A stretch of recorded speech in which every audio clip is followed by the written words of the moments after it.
What's up, y'all? Give me just a couple of minutes.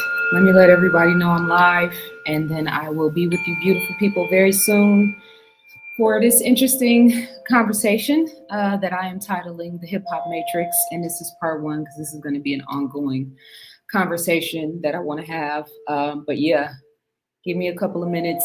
Let me notify everybody that I'm live, and then we will get started.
Nelton, I'm just now seeing your comment too on the membership channel, so please pardon me. I will respond to you later.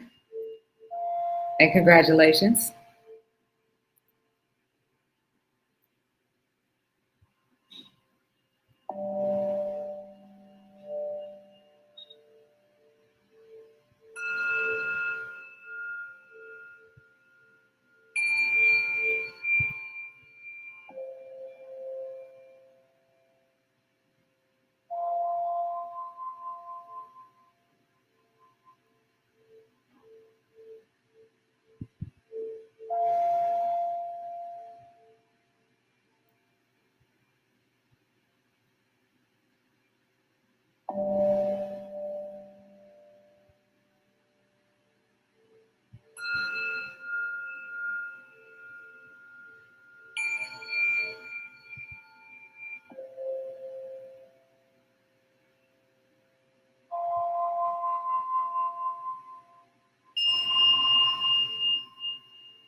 What's up, y'all? Peace and love. Let me just get my bearings together here, and we will get started in just a second. How y'all doing? How y'all feeling? Happy Tuesday, March 24th, 2026. How's my sound? With my frequency music in the background, is it okay? What's up, Nelton? What's up, Bobby? How you doing? Peace and love. Chakra King. Wait, Chakra King Black 4197. Peace and love, King. What's good? How you doing? Happy to have you guys here with me. We're going to have a great conversation today, and I just want to give everybody a second to mosey on in now that they know that I am live. Today is, I said that already, Tuesday, March 24th. It was a beautiful day here in LA. The current weather conditions, just to give context to my environment. And of course, the app don't want to work now. Okay, so it's 72 degrees right now. It was a high of 78 in Los Angeles today. Tomorrow will be a high of 79. The following day, 83. The following day, 83. then 86, then 84, then 71, then 65, then 65. So you can see that the California weather situation is doing what it does, along with some other things happening in the skies, but we won't really get into that. This is a combination of a MAC lip liner, which I'll see if I can grab it. I don't even know where it's at right now. And then a lip balm on the middle. I'll grab both of those and try to share them with you at some point in this conversation.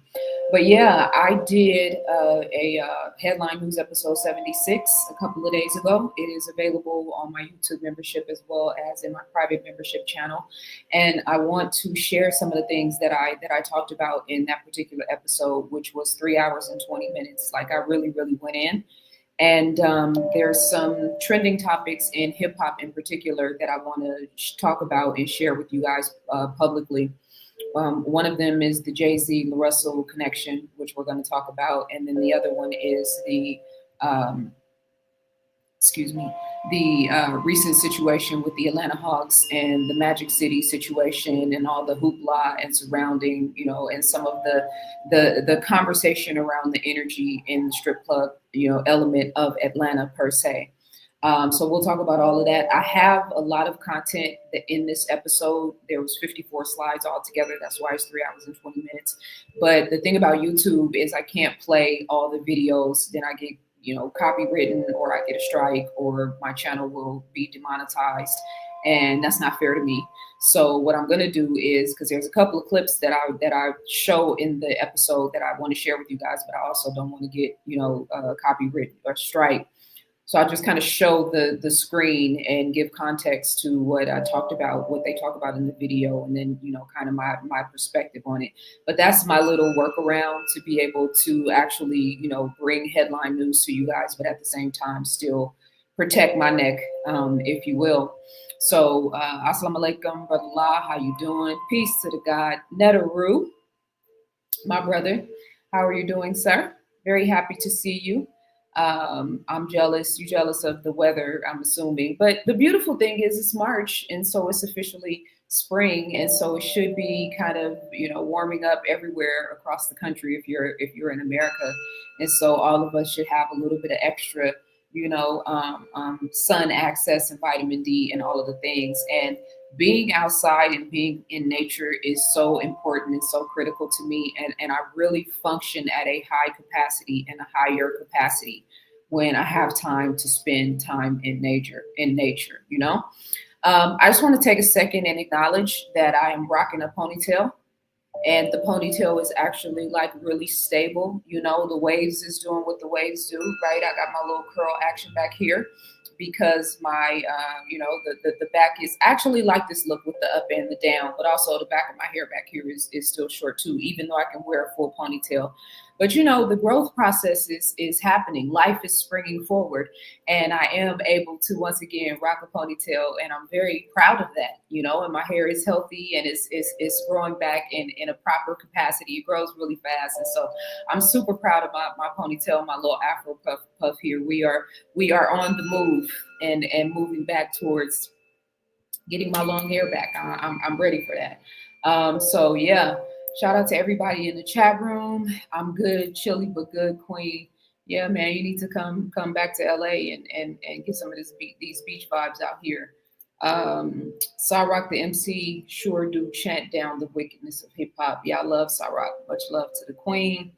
Here in the DMV, spring can't make up her mind. Where are you guys located? Let me know, everybody. I don't normally ask that, but that is something that I am intrigued to know. Where are you guys tapping in from in the world? I'm obviously in Los Angeles, California. I am originally from Oakland, born and raised. I lived in Atlanta for almost 5 years. I've been in LA now for 5 years. And I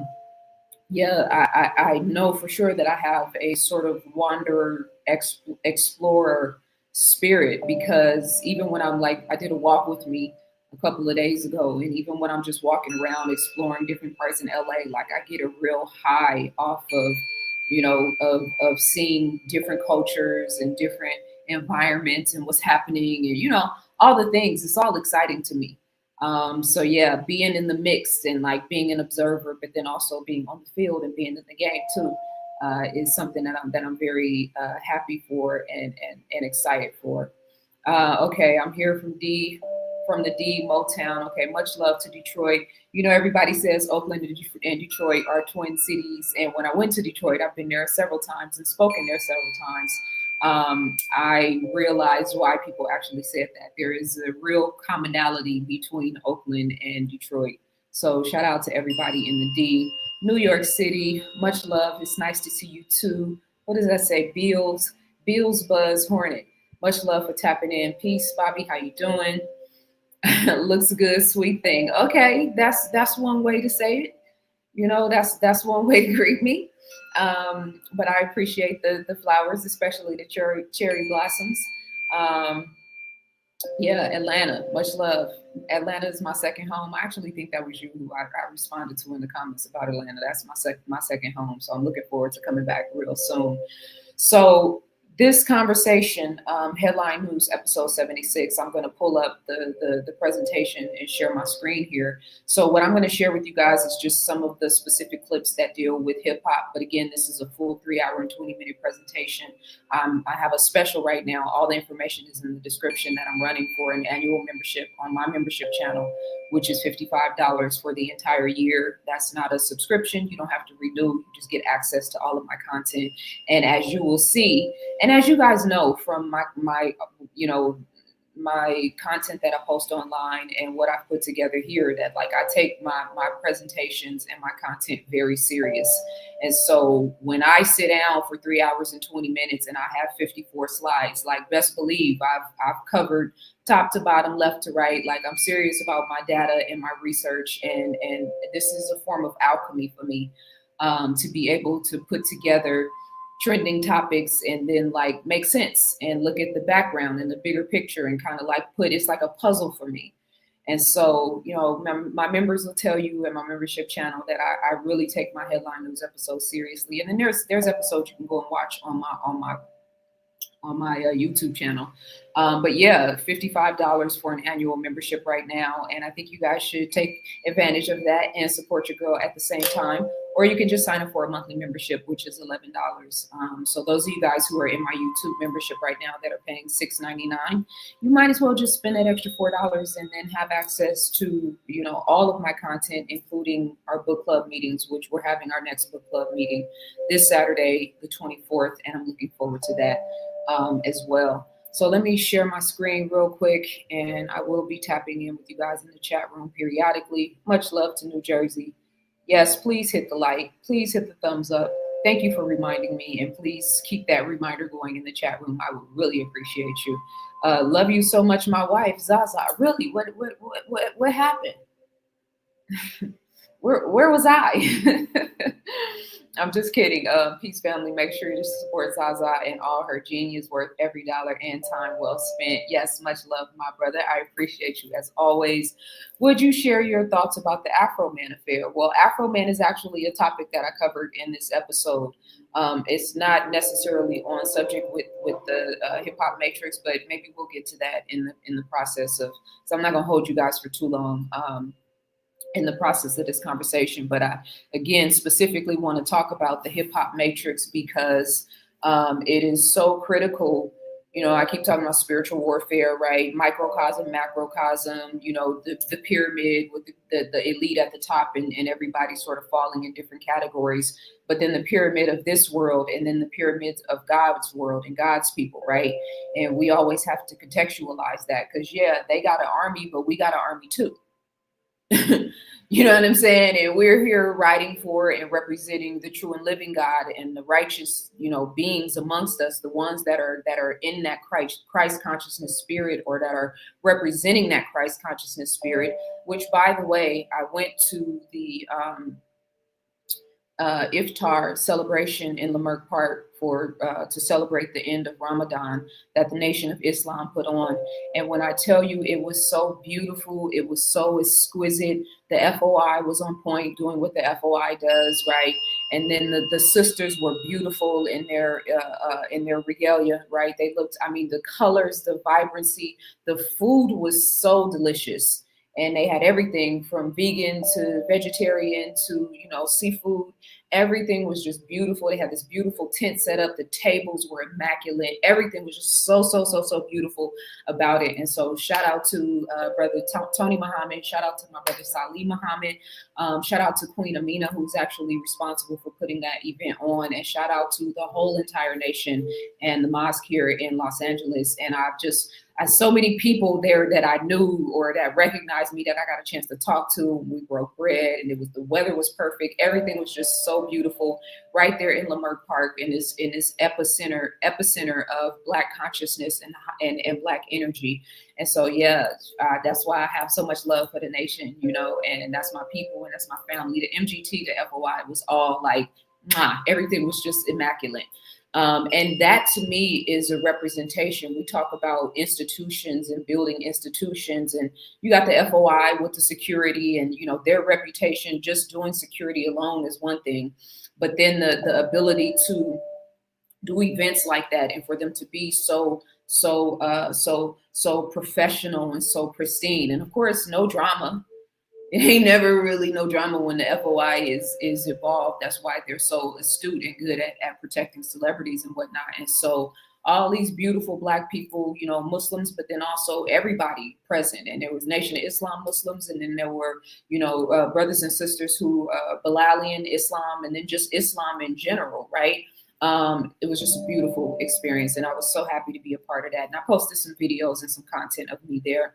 So yeah, shout out to the NOI, the FOI, and the MGT out here in LA, making the God consciousness look beautiful, which is why I even thought about it, because we're supposed to be setting the bar and setting a new standard. And that goes for, in that particular arena, you know, we're honoring Ramadan and the discipline that it takes to maintain and stay on your square during Ramadan. But then also whatever facet of life that we're, you know, right now representing. For me, I'm upping the ante and creating a new standard with my books, right? And so this is a game changer right here. This is a full-on textbook, and this is the paperback version, but there's a hardcover version too, and then there's an accompanying workbook, right? And so this is my contribution. Like, and I don't mean that I'm not saying that just to promote my book and to sell books. We're talking about representing a higher level of consciousness, right? Creating a new world. So what do we need in order to create a new world? We need academia, and we need proper, historically accurate, rooted in truth textbooks and information and content. So I'm doing my part. And so thank you to those of you guys who actually support what I do, because you know, it's important right now to support the people that are stepping in and filling the gap and filling the void. And then even with this conversation, particularly with the situation with the Atlanta Hawks and the Magic City situation, which, you know, it all ended up the way it ended up. They ended up not doing it, thankfully, but just the backlash and the response that I saw a lot of people having, and the low level of conversation that is surrounded in our culture behind something that's so critical and so important is a big deal, right? So yeah, let me tap in with you guys in the chat room, and then I'll go ahead and share my screen here. The lip shade is gorgeous. Thank you so much. If I end up playing a video, I think I have one. I can kind of step off and grab my bag and see what it is. Hotep family, peace and love. When are you going to do collabs? Which type of collabs? Are you talking about interviews? Are you talking about, in what capacity do you mean collab? I'm sure it was NOI. Yep, they held it down. It was beautiful. New York City, peace and love. Tell me why is it the humiliation ritual of Lil Nas X coming out to mock Nas? Is Beyonce behind that because of his diss track to Jay-Z? I'm not exactly sure if I'm reading that correctly. And I'm not sure if you're talking about when he ended up running down the street in his socks and his dun-da-duns, and wigging out of his mind and being, you know, I'm not sure exactly what you talk about, but let me share my screen here real quick, just so we can kind of get into this. I've already been talking for 20 minutes. Hopefully I've said some valuable things. I always look at the clock and then I'm like, no, I don't want my intros to be so long, but you know, it's just things that need to be said. that go beyond just this actual presentation.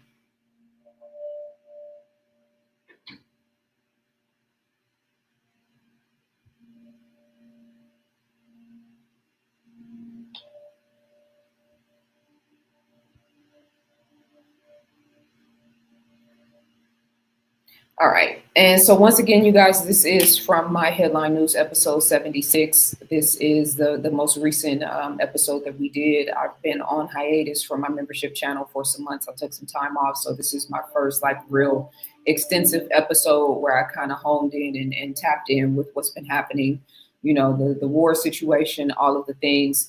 And like I said, I'm running a special right now for an annual pass for $55. You will have access to all of my content, all of my everything I have going on in that membership channel. And that is a screenshot of that. And then this is the upcoming book club membership meeting that we have this coming Saturday at 12 o'clock, March 28th. So yeah, when you join us there, you will be able to have access to all of those things. Plus my library, which is over 500 videos and content and resources and all of the things.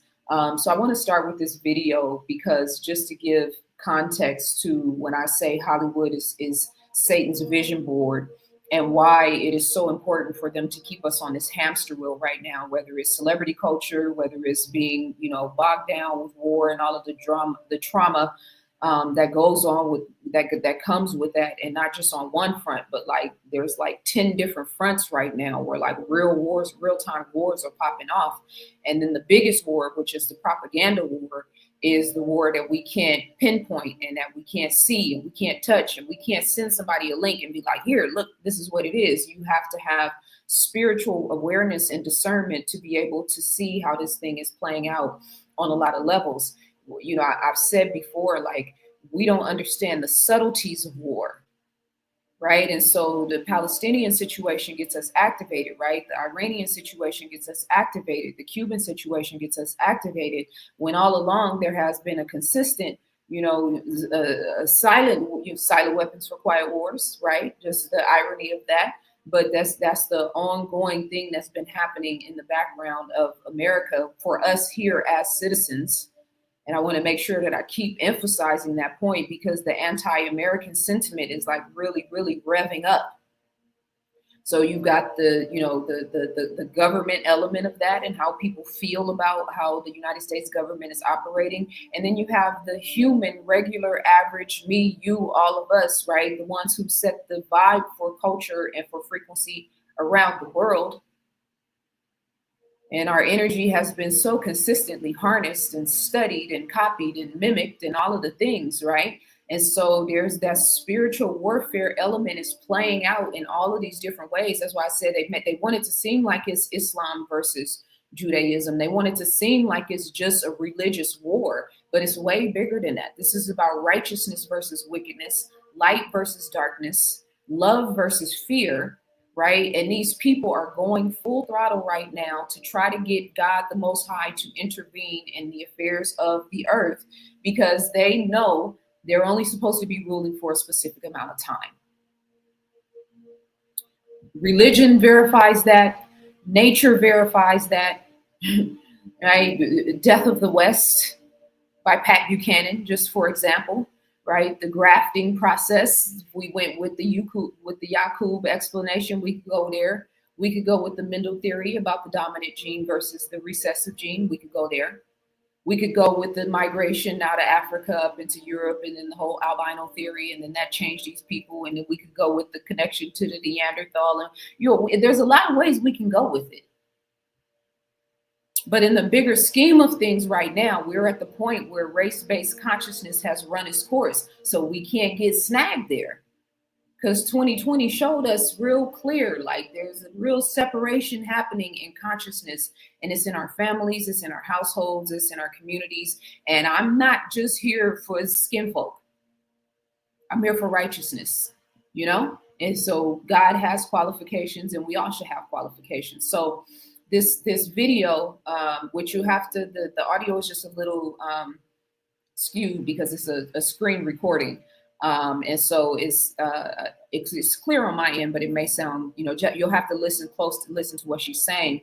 But I want to start with this because, again, the concept of Hollywood being Satan's vision board and how they're going to use celebrities and use hip hop and Black culture in particular during this timeline is directly relative to this. And it's not just controlling Jay-Z or controlling Rihanna or controlling whoever the particular player is. It's the impact that they have in the collective consciousness. It's the impact that Black culture, which they are all, reflections of, has in the collective consciousness. So when J. Edgar Hoover said he was looking for a Black Messiah, he was talking about one particular person, but then he was also talking about a state of consciousness, which that one particular person was supposed to, to magnify or to represent or to spark.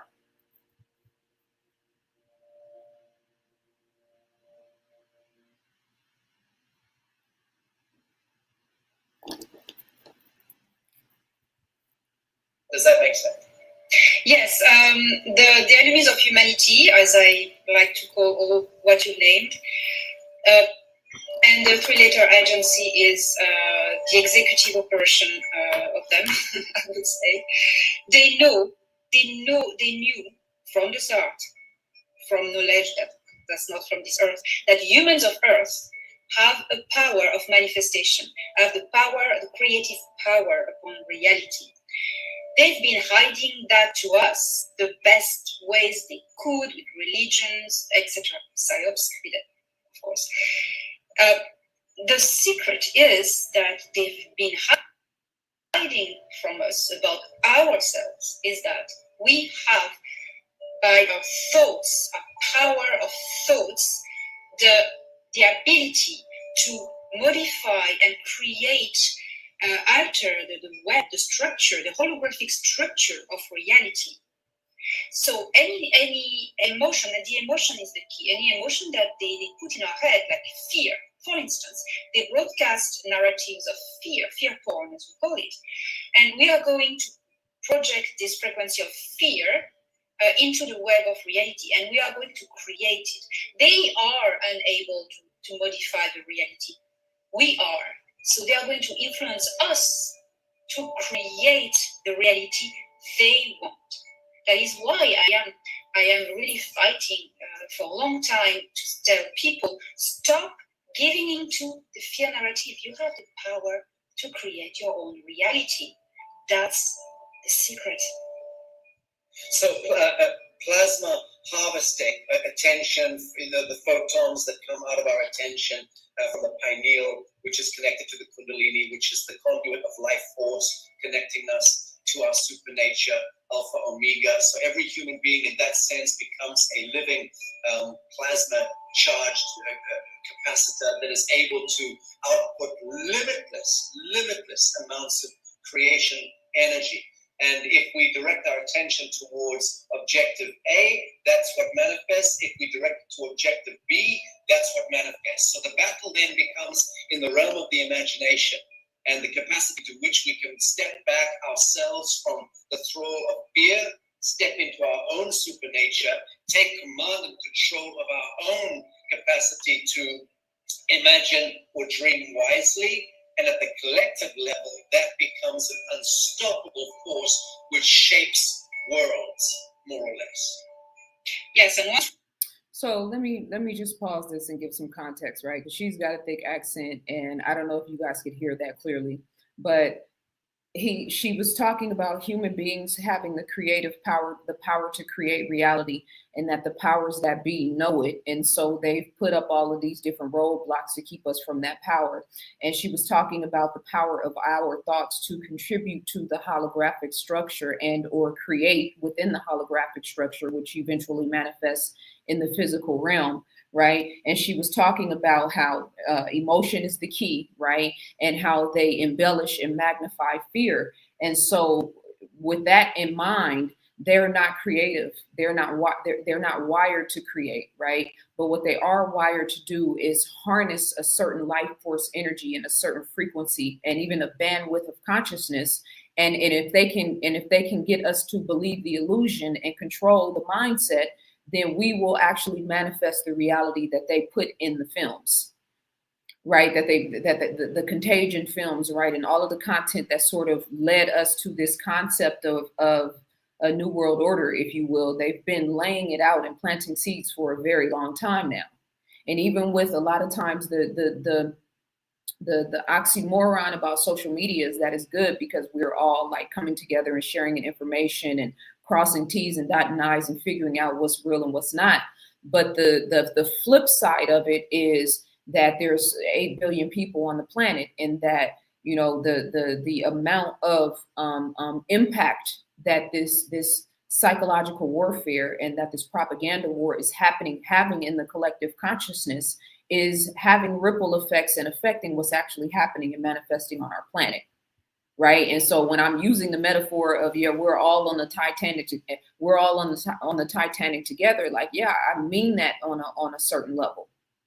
But then it's still relative what frequency, that's an accident. It's still relative what frequency and vibration. Okay, I just wanted to check this so I can disconnect this. It's still relative what frequency and what our energetic resonance is, which is going to determine what experience we're actually having, you know? I see you in the chat room trying to get my attention. Hold on, let me tap back in with you guys. If I'm corny, then why are you here? You know, why would you be watching somebody corny? That makes you a lame.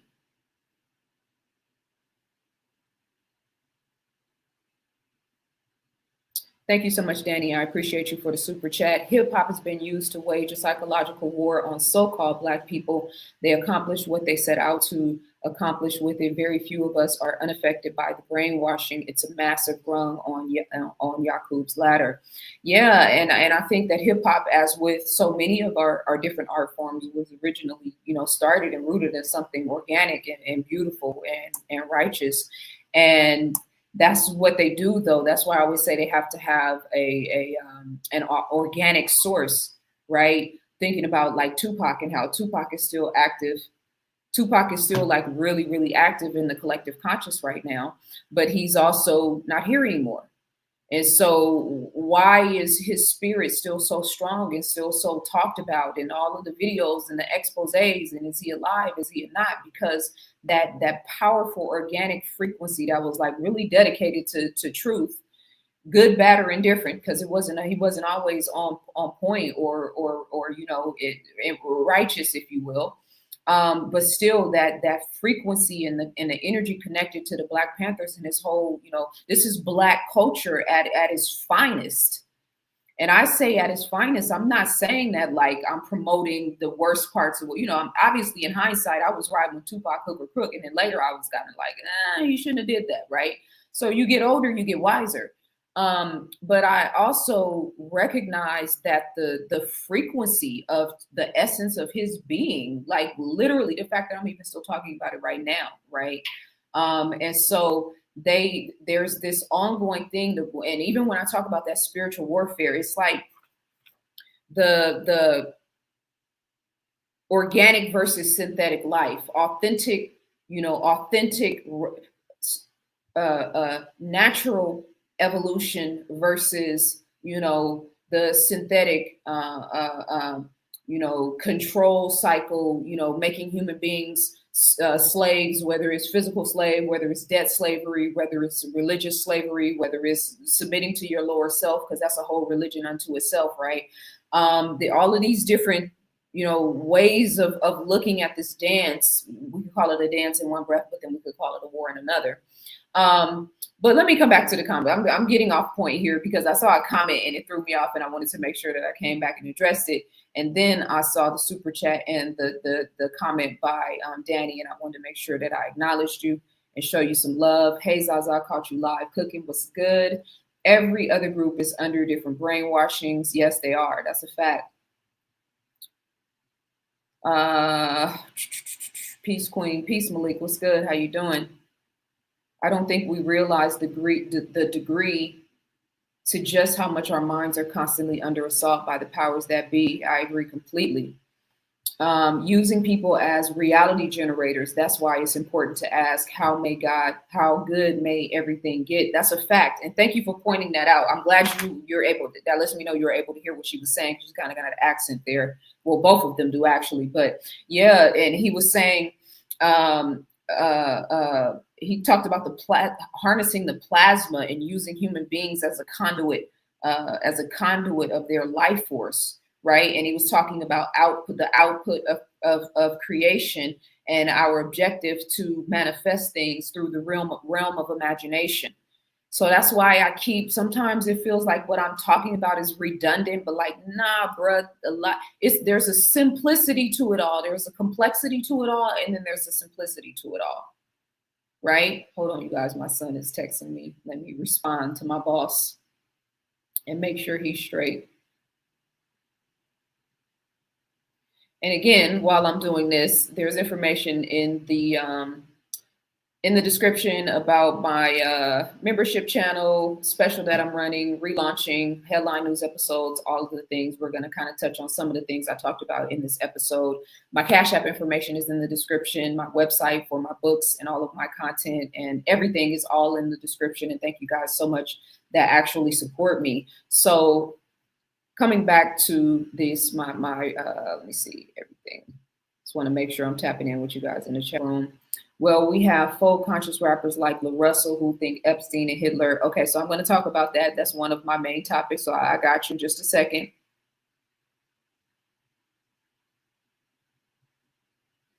That's why I threw my TV away 7 years ago. No more of their entertainment. I feel that. I know a lot of people who have taken that route. I actually enjoy, film and television. So I'm not quite at that point within myself, but I totally understand. And I believe for sure that you can live like a whole healthy, full life without having to be abreast with any of that madness and that chaos, right?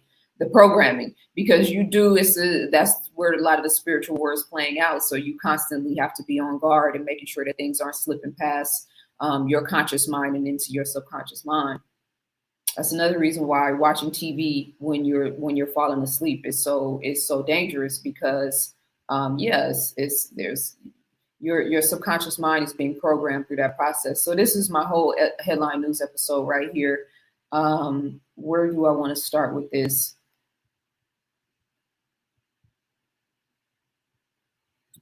I said the Russell Jay-Z aspect. I can't really play any of the videos, so I want to make sure that I start at the right point.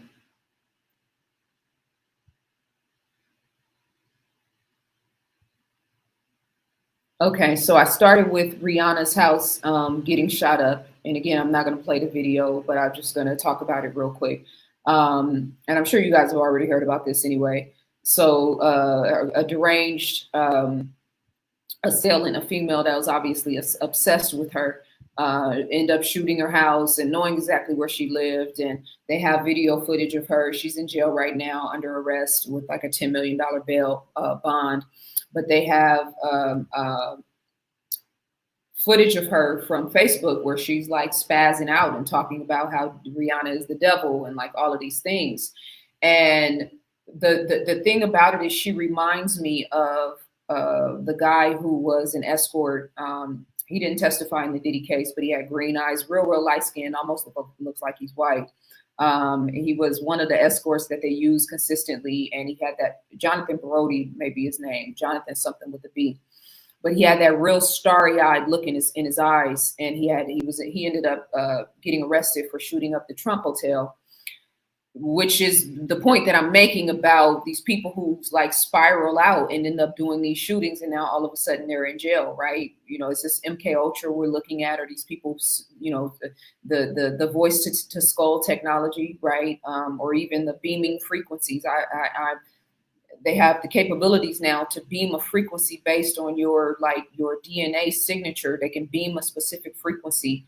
And a lot of people think that that's maybe one of the technologies they use for aneurysms, as well as a number of other things. But so this lady, when she's talking, she has that starry-eyed look in her eyes, right? And then again, she is incarcerated right now. So 2020, what the pandemic and how they use celebrities and during that timeline for a specific reason. And now here we are in 2026. The movie is live, right? We went from like, regular movies and regular television programming to reality TV, where now we have these sort of scripted series that are supposed to be about people's real everyday, lives, but are anything but. Right. And so you get enthralled with someone's personal life, and now they have a social media following and whatnot. And so you're like battling between, I'm watching them on television and there's somebody who is, a focal point that way, but then also the reality of it, right? This is their real life. I'm involved. I'm connected, right? And then I'm following them on social media, and I can text them and they can respond. They'll DM me, like there's engagement, right? And so now, whereas celebrities are their value, because look at what's happening in the entertainment industry. Look at what's happening with music. No hip hop, albums chart. All of the ongoing statistics we've been talking about hip hop and its lack of impact on the Billboard charts, right? Its lack of impact in the music industry. All of the rappers and all of the singers are complaining about streaming. It's affecting their bottom dollar, right? All of that. So the power of the industry has diminished greatly from when we grew up.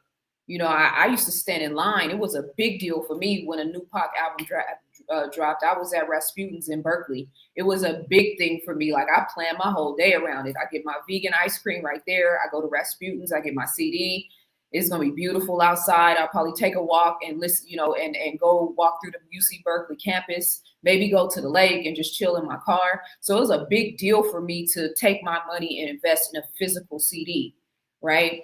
And so the music industry is losing its value, and then the celebrity culture is losing its value. Like Ryan Coogler, lit a spark back in the movie industry. But remember, a couple of years ago, they were talking about all the movies closing down. And the number of people who were actually buying tickets to go see movies, and the quality of movies, and then we got streaming, right? So the impact and the lure of celebrity culture is like really, really, really, really diminishing. Especially when you got somebody like Floyd Mayweather, who has, I don't know, what 20 million or so followers, who's always flaunting his wealth and on a jet with all of his money stacked.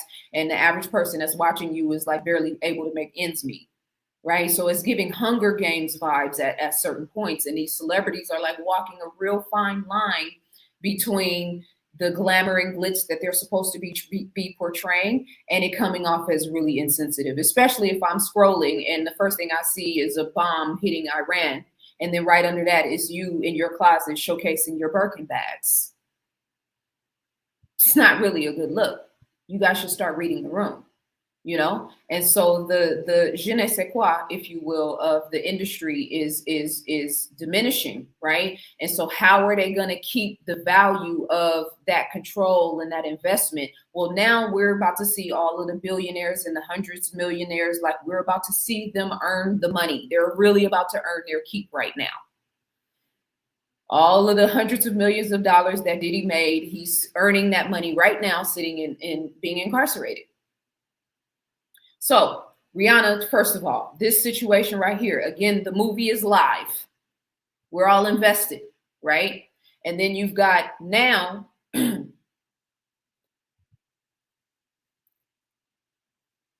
Jay-Z named an expanding Epstein files probe as lawmakers weigh congressional questioning. Now, remember, Jay-Z's name is listed, I think it was like 26 times altogether in the files, but there was nothing in it that was compelling enough to demand all of the hoopla. It was just kind of like hearsay. Somebody called in and reported this, and said Jay-Z was involved. It was like third party hearsay type of, reporting. Random people just call in and report things to the FBI or to law enforcement, and they record it and they keep record of it, but it never actually goes anywhere. Now, did they actually do, the investigation? All of the caveats to it, we don't know. But on a surface level, just looking at this, it's like, yeah, they're running his name, but they haven't really, beholden him into anything that looks nefarious besides the fact that his name is mentioned in some nefarious shit. There's no proof, right? But in the era of social media, proof is, quantifiable. So a social media post by a sitting member of Congress has unexpectedly thrust Sean Carter, known globally as Jay-Z, into the widening political and legal storm surrounding the JE files, sharpening a debate that mixes celebrity, congressional power, and unresolved questions about accountability. What might once have remained a closed-door dispute over sealed records has instead spilled into public view, with Carter's name now circulating in the same breath as one of the most notorious criminal cases of the past decade. What do you mean of the past decade? Of ever. On March 3rd, 2026, Representative Nancy Mace published a statement asserting that new material reviewed in connection with the Epstein investigation referenced the music mogul by name. The claim, made without accompanying documentary exhibits, has intensified calls on Capitol Hill for further disclosures and potential congressional questioning of high-profile figures. Now, before you guys get on they just trying to take another black man down train, and on a certain level, that's relative, yes. But the Diddy thing should have really showed and unveiled, because again, they want us to know the ones they control. They want us to know who the gatekeepers are.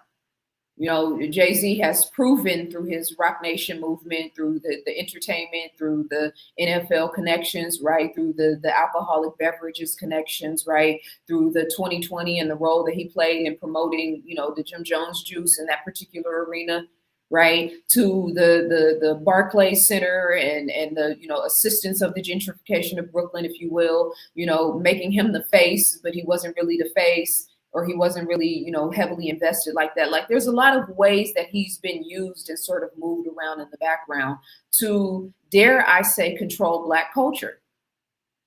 And I never understand why. Okay, I get it. Jay-Z, he about to be at Madison Square Garden. Trust me, if I have access to go, I would definitely love to be there. It's going to be an amazing experience. He might even be putting a new album out right now, from what I'm hearing, the whispers. In the ethers, if you will, which is great, especially if you say something powerful. You're in your 50s, bro. It's only so much you can talk about Duce and and 20 years ago when you was, what I mean? It's great that our that hip hop is still growing, and the ones who are in my age range and who were operating in hip hop when it was in its purest form are still with us. But bruh, shit's going down in the world in a major way. What say you? That's where power comes in at. Yes, the moves in the industry and in the world and all of that matters. But in a time of spiritual warfare, are you contributing to God's side or the devil's? So House Oversight Committee is said to bring Sean Carter in for questioning as part of the expanding Jeffrey Epstein investigation. Now, think about the hoopla if this actually happens. And whether it happens or not, there's multi-layers. This is a controlled demolition. And just like I said, when Jay-Z came out swinging and strong, it was with the 13-year-old accusation, and his lawyer was like pit bull on 1,000, and he was adamant and loud, and he ain't done none of that shit when his name got mentioned in these files. So it's very strategic, because you're loud in defense of yourself when it's something that is blatantly untrue. Now, when the accusations of the true things start coming out, what say you? And I'm not saying that the Epstein thing is true. What I am saying is that, he has protocols that he has to follow. That should be clear to all of us by now. So he announced that he was going to be doing 2 back-to-back dates at Yankee Stadium, which obviously is fly, right? The hip hop lover in me and the fan of Jay-Z in me, and then the lover of Brooklyn and New York and the whole vibe. It's going to be awesome. Jay-Z is taking it back to where legacy meets live energy, announcing 2 major stadium shows to honor the albums that helped define his career. The rap icon, by the way, guys, never mind. The rap icon will celebrate Reasonable Doubt in the Blueprint with a 2-night run at Yankee Stadium in New York City this July. The concert is scheduled for July 10th and 11th, with each night dedicated to one of the landmark projects that shaped his rise and longstanding influence in hip hop. The announcement arrived on Wednesday, March 18th, just one day After the news broke that the 25-time Grammy winner will headline this year's Roots Picnic, Roc Nation confirmed the stadium shows on social media, writing 2 historic nights to celebrate the iconic albums Reasonable Doubt and The Blueprint.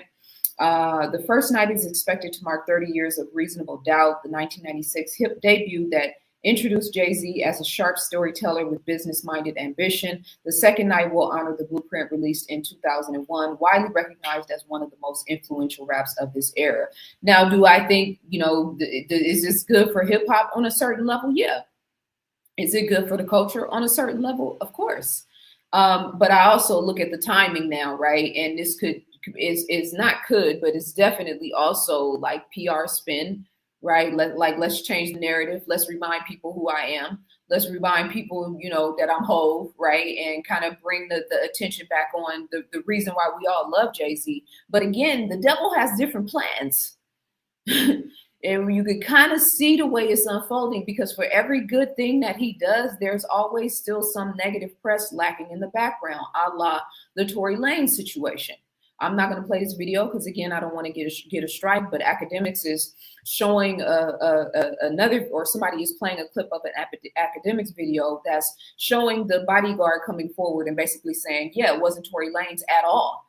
This is, the other chick that was in the car who she was beefing with, she actually shot her. And, whether that has any standing in the legal system right now, we don't know. I think it already got presented and wasn't accepted to kind of change the trajectory of his situation.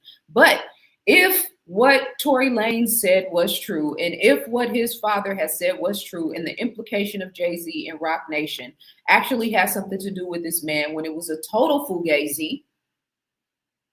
And again, the timeline, okay? So this is why I say, they're trying to take another black man down. Y'all better be careful with who you're attaching your energy to now, because I never understood why black celebrities have just full autonomy to say and do whatever they want. It's so difficult for us to hold them accountable, for you guys, whom it may concern, to hold them accountable, right? And so with the Tory Lanez situations, right, the background to that, the whole thing he did with the NFT, he made $1 million in I think an hour or something like that, a major move, right? Then you got the Desiree Perez connection to this. You got her daughter suing her actively in court right now. Go to Twitter and look up Justice for Demery. And I in the other version of this episode, and I'll show a screenshot in just a second, but I went through and read some of the commentary that she had on that page, including the recent Live Nation. Well, let me just pull that up. The recent Live Nation lawsuit, which basically alleges that some of the players in the upper echelons of Live Nation, some of the CEO, CFO, somebody up at the tip top, or somebody's, because they got them on tape bragging, they bought 9,000 Beyonce tickets for one or some of her concerts, and then turned around and resold them at a $2,500 markup. And they have them on record, on recorded, laughing and talking about how stupid the people were, and that they actually couldn't believe that people were paying these prices to go see Beyonce. And the difference between the original price versus the markup, again, $2,500. So in this Demery docket, she also proves that the ownership portion of Roc Nation versus Live Nation, and the ownership interest in Roc Nation, and then also that Jay-Z has a 360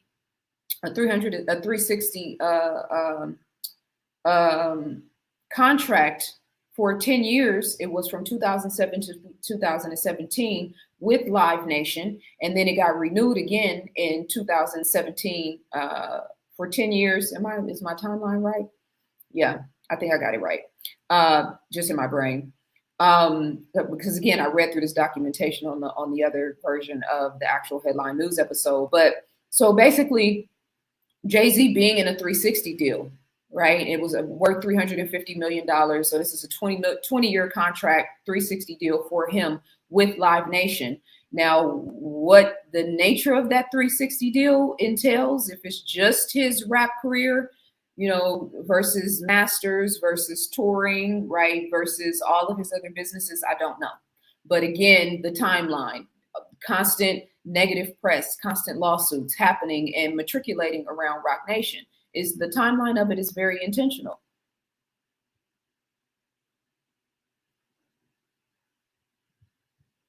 This is Joe Budden, and again, I'm not going to play this, so just want to give it context. DJ Vlad jokingly claims Roc Nation bribed him to frame Tory Lanez in the 2020 shooting case. And Joe Budden is basically like mocking everybody, like, you guys are so stupid. How did you think that was actually real? But the person who should really be mocked is DJ Vlad for, like, you know, being the Roc Nation's errand boy, or even like using his platform. We're supposed to take you serious as a journalist, right? And you, as a white man in our culture, are like, you know, provoking and trying to like mock the common narrative in the collective, especially around the same time when Tory Lanez, when the bodyguard came out and basically refuted everything that Tory Lanez was actually convicted of. So what, did they make a call to DJ Vlad and be like, you know, do something silly, do some shit that a court jester would do, so that we can change the narrative and focus people in a different type of direction, so we can, you know, change what they're talking about. But the fact that these grown men, and one of the brothers actually, after he read it, he was like, yeah, but that's, why would you do that? Like, it's silly. But Joe Budden, you know, he gets off on trolling people. And so in his mind, it's like, yeah, he's obviously trolling. Are you guys stupid? But I think it was a little bit deeper than that. And so I'm sure you guys played that, so I won't, you saw that, so I won't go all into that. Just in terms of the DJ Vlad thing, he put up this post and said Roc Nation bribed, you know, the jury and the judge in the Tory Lanez case. It was like so obviously, you know, sarcasm, but at the same time, for what though? You know what I mean? You could be doing anything, and that's what you did. You could say and do you could say anything, right? There's wars and real shit happening in the world, my G. Well, no, I won't call that boy. I won't call that white boy my G. I'm trying to think of a good name, but nothing. You know, I'm reaching for a joke here because, you know, he's definitely worthy of my Nothing's coming to mind though. Maybe it'll come to me. But yeah, so going back to what I said about LaRussell, right? And how when he first made the deal with Roc Nation, and I was like, because I'm listening to him explaining, and I'm listening to all of the commentators like, oh, y'all don't know business, right? All the smart Alex. Y'all don't know business. You guys are stupid, like all that. Okay, financially and the logistics of the business deal aspect probably made great sense for LaRussell's career, especially with the way that it started with Roc Nation. To me, it seemed like a chess move for Roc Nation more than anything. Like, we can't have this bad press out here. This brother is making moves. He's doing good. He's, you know, and one of the pressing points of his narrative is, yeah, when I sat down in contract negotiation with Roc Nation, and Jay-Z's bragging about being a billionaire, and they tried to offer me pennies. And when I brought it to their attention that it was pennies, then they went back in the back room and said, oh, it was just a clerical error. Our bad. Here's the real offer. And so he was offended by it, rightfully so, right? But that's not good PR for Roc Nation. So LaRussell comes out, and let me just play this video because I can play this. I don't think there's any music in this.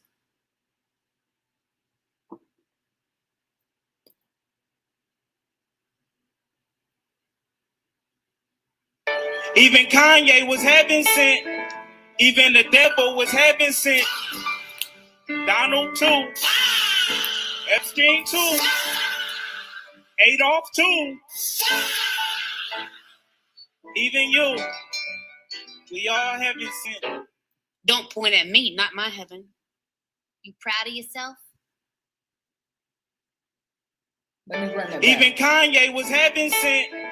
Even the devil was heaven sent. Donald too. Epstein too. Adolf too. Even you. We all heaven sent. Don't point at me. So you notice the trigger words. Adolf, Kanye, obviously, in the correlation to Kanye, you know, consistently whenever Kanye is out of the loop or back in the loop or trending again or not trending, there's always this connection to the ADL and the Jewish, using these trigger words to elicit a certain type of reaction, right? I don't think that's the real Kanye. I think that sometimes that's the real him, but other times he is either under MK Ultra or they have produced another version of him, which is another conversation for another time. Actually, I've done. There's so many videos where we talked about this. There's videos on my YouTube channel where I did like exposés about what's really going on with Kanye West, right? But so Trump, Epstein, Adolf, all trigger words. Why did he just all of a sudden randomly at the height of his career, because this is obviously a big deal right now, why is he all of a sudden going all the way left and putting out these trigger words that have now caused him to shut down all of his social media pages, which is his real bread and butter? It's his real, his real sort of claim to fame is his social media presence and the work that he does and what he does online. And now you see the image on the far right? And so they're making a mockery of him now, right? And still, again, it's this common narrative. I don't know, maybe he was feeling some type of way about all the backlash he got about, signing to Roc Nation. And he was like, yeah, I'm just going to show and prove that I can still say and do whatever I want. Maybe have one of those moments, which I wouldn't make any sort of sense. If you were going to like fly off the handle, you should have did it before you went corporate, right? Before you signed a deal on a corporate level. Maybe it was that. Maybe they beamed a frequency into his brain, which I definitely think they have the capacity to do. Maybe it's a level of MK Ultra. It could be a number of different things, but it makes absolutely no sense. Because if you're going to choose a hill to die on, right? If you're going to try to, make this point and to like put it all on the line where, being canceled is a potential, or like I'm going to chin up, chest out, like tell the world how I really feel. That's what you wanted to say? With everything going on in the world, with the Congo, the Sudan, the condition of Black people in America, racism, homelessness, right? You from California, so we got a whole set of issues here for our people here in particular. Out of all the things that you could have like hung your hat on, this is what you chose. And he didn't say anything powerful. Like I'm telling you, if I gotta lay it all on the line, this is what people always say. You should go into politics, bruh. I wouldn't last a day. Put me in a congressional hearing, please. Give me a microphone. I want all the cameras. I want all the politicians. I want all the House of Representatives, Congress, everybody. I want everybody there. Everybody turn your camera on. Let's go live. Because I promise you, by me having that level of focus and attention and that level of the moment, yeah, I'm going to say some shit that's going to split the whole entire room. But it's going to be worth it. I'm not going to say some half-cocked words that just use trigger words in order to like prove any sort of point. So again, it's like we're cheering this brother on, and rightfully so, because he's built everything that he's built, and he's, you know what I mean? And he's grown, and he's exciting, and he's inspiring, and he's from the Bay, and I love that, and he's positive and all of the things, right? But this differentiates. I watched a little bit of the Jay-Z interview that he just did recently, just like the interview when he was getting celebrated at the Brooklyn Library. And like, he ain't really talking about nothing. You ain't said nothing powerful, bro. Respectfully. Okay, great. Honoring you, beautiful family. I love it. Black love, all the things. More accolades for you. That's wonderful. But the world is on fire. What say you? And they always do these softball interviews where nothing real is being said, nothing powerful is being said. So again, this was your moment in the spotlight. If you're going to leave it all on the line, this is what you choose. So let me read this, because this is when he doubled down, when he started to get the backlash, right? He says, we're all heaven sent. God created us all. We are all a gift. Heaven sent. God gave us free will. Some of us took that free will and changed the world. Martin, MLK, Malcolm. Some of us took that free will and destroyed the world. Donald, Epstein, Adolf. How are you using your life? What have you done to make the world a better place? Have you done more than just judge someone on social media and post negatively? Have you become your oppressors? What will you be remembered for? If you're going to be outraged, be outraged about it all. Turn the murder music off and every other detrimental form of art you consume.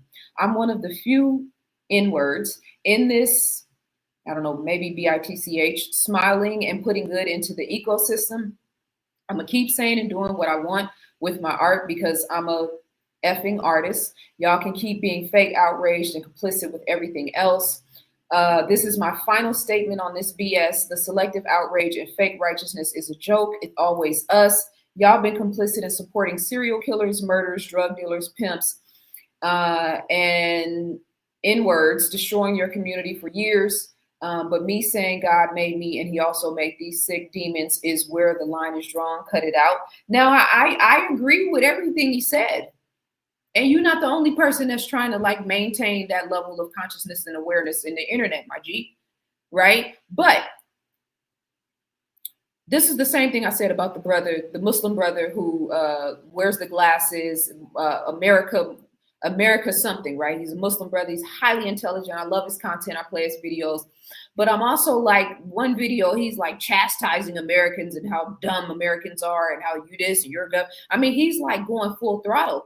And in my mind, I'm thinking the people that you're talking to are never going to hear you. They're not sitting around listening to 30-minute contemplative political jargon or things where, you know, matters of global affairs and things that we should be focused on, you know, politics and what's happening in the world behind the scenes. Those people that you're chastising are never going to hear this shit. LaRussell, the point that you're making, which makes great sense, the people who are giving you the backlash or who are on that weirdo type vibration are never going to hear what you're saying. That's why having the temperament to like think about that before you actually move on it. And again, if you're going to take the opportunity, then say something that's actually powerful, that matters. Our concept of heaven sent is about something that is good. God sent me a blessing, heaven sent. My son is heaven sent, right? My husband is heaven sent. My wife is heaven sent. My family is heaven sent, right? You know, an angel is heaven sent. Nobody's contextualizing. Now, we all might say it comes from God, like God created it all. That's a different thing, but it's the language that got this. And again, why are you referencing these people while we're in the middle of a war? Why are you referencing Hitov and Trump and major racial, you know, context and circumstances that are triggering people to keep that frequency alive? Because you're supposed to be putting the positivity into the ecosystem. You could have said Malcolm is heaven sent, and Noble Drew Ali is heaven sent, and Muji is heaven sent, and Elijah Muhammad is heaven sent, and Khalid Muhammad is heaven sent, and Kendrick Lamar is heaven sent, and J. Cole is heaven sent. And the people amongst us that are actually trying to raise the vibration and represent beautiful Black culture is heaven sent. We wouldn't have a problem at all. You probably would have sold an extra 10,000 albums that day.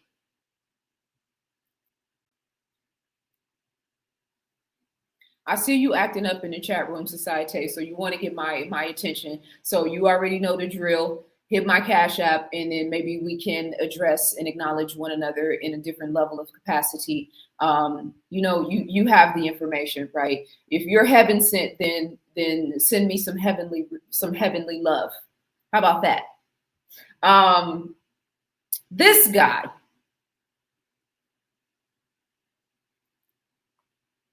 Especially if I look cuter than any girl does. Like, what's the problem? Like, what's the issue? And that's exactly how I apply it to myself these days in the way that I present, like in my feminine regalia. You know, I've always been a feminine being, and like that's just like how I best express myself. But I'm like, listen, I'm out all the time, you know, and like I'm killing a dress and no one else is. Like the girls in the room are not doing it. Like they don't look cute. They're not dressed to any nines. So, you know, I love it.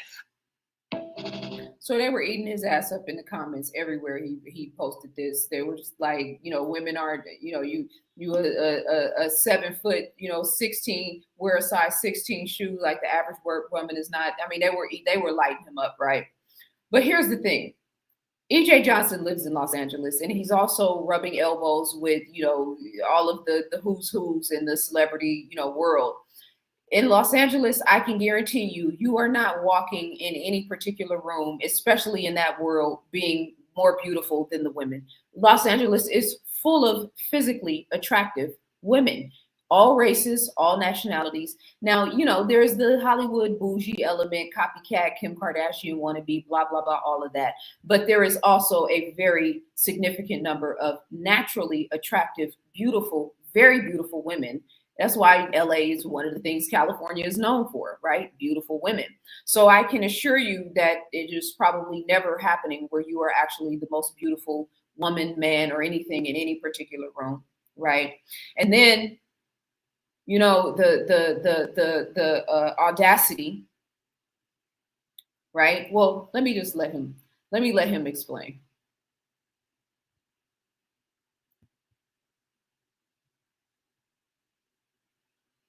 BJ Johnson said he is the baddest in the room. He's better than any other female in the room. Well, yes. If the room is empty, listen, EJ, I don't understand why the LGBTQ community is always trying to be in competition with women. Women is not in competition with us, especially if you up there trying to be a woman. You in woman's clothes, you in a dress, and that's cool. Express yourself how you want to, but why are you trying to bring down the next bitch? You better than them. Anybody with two sets of eyes know that's not true. I don't know what land of delusion you reside in, but you best check the mailbox. The brochure said false advertisement. That is not true. That is incorrect. Okay. So he's hella funny. It says his name is Landon Romano. I don't follow him, but this was on Hollywood Unlocked. He is hella funny, and he like literally lit him up. And I feel like it should be his own ilk. Right, somebody from your tribe should be like, you know, respectfully laugh in a joking manner, lighting you up. But again, like Dr. Frances Cress Welsing, I remember her saying when I saw her speak at Howard, you know, anybody that's running around saying I'm superior, I'm superior, I'm superior is not really feeling superior, right? And so this is a situation like, bro, your inadequacies, right, your self-hatred, your lack of self-love, is being exasperated in front of the world to the point now where you can't. And he also said in that interview that his mother was jealous of him. Right. So you got serious psychological issues. And this is one thing that, like, you know, the LGBTQ community really, like, you know, needs to start getting a handle on in terms of like this, I'll say, mental illness awareness element, this entitlement. Right? This lack of like coming in the house and closing the door and really checking all of this weird shit that's going on. Right. And so you being a product of Magic Johnson, the staple that he is here in Black Los Angeles in particular, but then also the correlation of the HIV element, like your dad got caught up with a tranny. Modern people don't know that.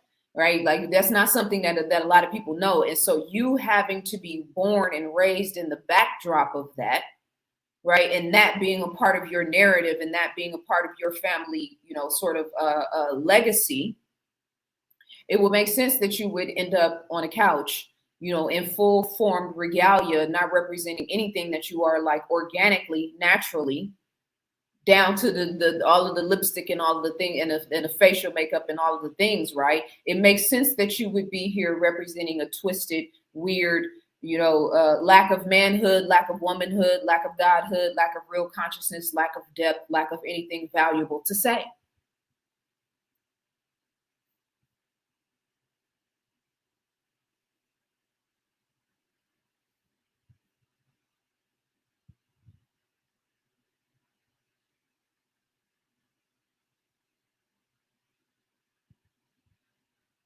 As a reminder, you guys, my information is in the description for my membership channel. The full episode of this is available on my Headline News episode on my membership. 3 hours and 20 minutes in totality. I'm just honing in on the celebrity aspect of this. The hip hop matrix is going to be an ongoing, like, you know, conversation that I'll be having on my platform. So we will continue to talk about these things in the different sort of roles. This is like a continuum of Is Hip Hop Under Divine Judgment, that series that I did. And so at the same time, and so the information is in the caption for my website, for my membership, for a monthly membership, for an annual membership pass for $55. Also, my books, 7-time self-published author, Ancient People, Social Studies and History textbook is my most recent. My email address, my website, my Cash App information is in the description. I'm accepting all love, all, super chats, super stickers, all of the things. So this video, actually, I can play this. This goes back to the Atlantic City, the Atlanta Hawks, stripper night, that whole conversation, right? And then the backlash thereafter, because the NBA canceled the NBA cancels Atlanta Hawks theme night with strip club Magic City after backlash. And so let's just tap in and see what these brothers are talking about. And they canceled Magic City night over there, man. I think I was the only person that spoke out against it. And that was only because as a man, I love women, but as a father, I don't want to take my daughter to the game and her ask me what Magic City is, right? Because I got to say it's Disney World for adults. I didn't think that moment was necessary. But what I did think they should do is they should make a Magic City lounge, like a Magic City lounge for adults after the game, if you want to embrace the culture. But like having it like where it's like everybody's getting Magic City sweatshirts, that was my only issue. Like I'm not going to take my 8-year-old daughter and give her a Magic City sweatshirt. I don't give a fuck how much money I spent in the establishment. Yeah, but when niggas get their Magic City lounge, one of the first things I can imagine them trying to bring in there. It's a Magic City. But if it's a lounge and it's like the Laker lounge. It was a thing based on the high-end niggas in LA. After the game, you go in there where all the monsters is at. Come on, monsters. That was a good one. Yo, that's horrible. What is wrong with you, yo? So I appreciate the fact, first of all, you weren't one of the only ones that said anything. A lot of us were talking about it. And D1, especially he has like the biggest platform. He was the most outspoken in terms of people who are, who have big platforms, and especially as a man. But there was so much outrage and there were so many people talking about it. And it always rubs me the wrong way when people are like, nobody's talking about this. I'm the only one. There's a lot of people talking about it.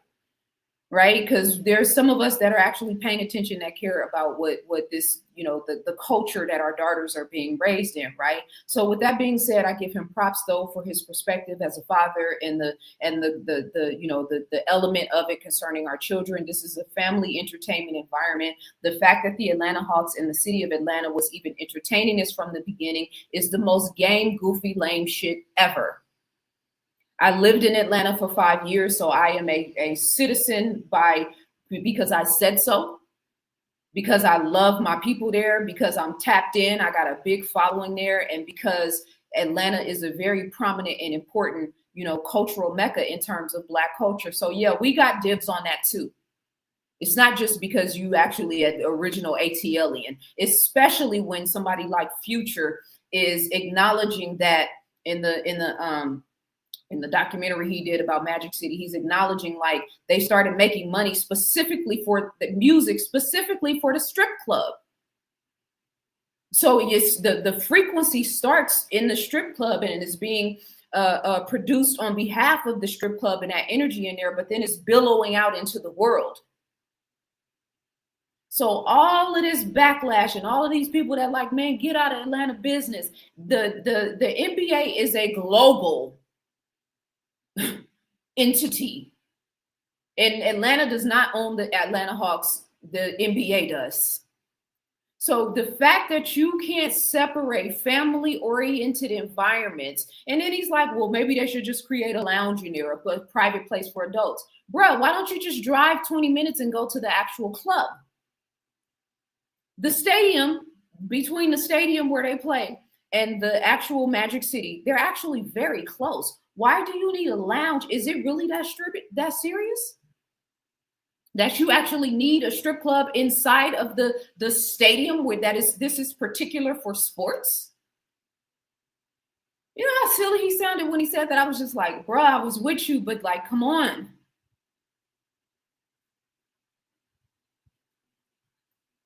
Atlanta is really goddamn. What's the word? Atlanta really a pedophile. Cause Atlanta really groomed us, bro, since we was kids. No, just listen to what I'm saying. Maybe pedophile the worst word. What's up, TK? Maybe pedophile the wrong word. Atlanta is a grooming ass city. Okay. Atlanta groomed us niggas since we was 10, 11, 12 on club life, bro. Like, nigga, when I was a lamb nigga on my mama, nigga, I was taking out trash for $2 in apartments.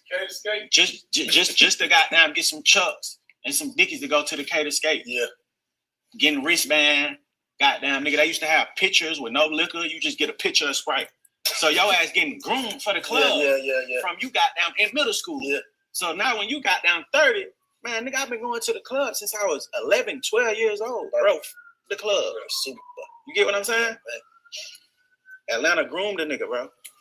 So I'm saying, like, so you notice how when he said that, how they just automatically laughed, right? Like, this is, it's not even something to laugh about. If somebody says something like that, you want to sort of pause for a second and reserve your response, because when that word comes up, we're talking about children, right? So the grown-ups in the room are supposed to be reserved in how they respond to see what the nature of the point that he's trying to make, right? So grown-ass silly man just automatically laughing, and he's actually talking about his experience, which could have been an actual confession in that moment, right? Of something that happened to him. It kind of felt like it was leading in that direction. But he said Atlanta groomed us. And he was talking about grooming children for grown-up things. And what is Black culture? What are we particularly doing on a bunch of different levels? We're grooming children for grown-up things. So this is why all the smoke and the heat that I've taken over years when I've talked about this particular conversation, when I talked about the sex trafficking, when I talked about the objectifying women, objectifying girls, over-sexualizing Black girls, Black women over-sexualizing themselves, and all of the hell that I've caught as a result of that, and all of the people that constantly go around saying, why is no women ever saying it? You guys just don't support the ones that actually are. So he said clearly, Atlanta is really a pedophile, the city. And he said it and he meant it, right? And so they want him to clear it up. No, they groom children for grown-up things. So this is why all of the weirdos are okay with Magic City being represented at the Atlanta Hawks game it's the culture. If that's the culture that you represent, you should be ashamed of yourself. The strip club in the adult entertainment world is supposed to be like, the stuff that adults do when children go to sleep. That's not a flag that you walk around waving all the time. You know what I'm saying? So like, that's Atlanta culture. Yeah, but if we're gonna tie that part of the culture, then you also got to tie in the sex trafficking industry, because Atlanta is a mecca for sex trafficking. Is there a correlation with the fact that Atlanta is a heavily inundated stripper culture and it's like one of the claim to fames? Yeah, I think so. As well as the male-female dynamic out there. My good friend who lived in Atlanta at one time, we were talking about it, and she said, there's a sex demon in Atlanta. And I was like, yeah, you're right. There is.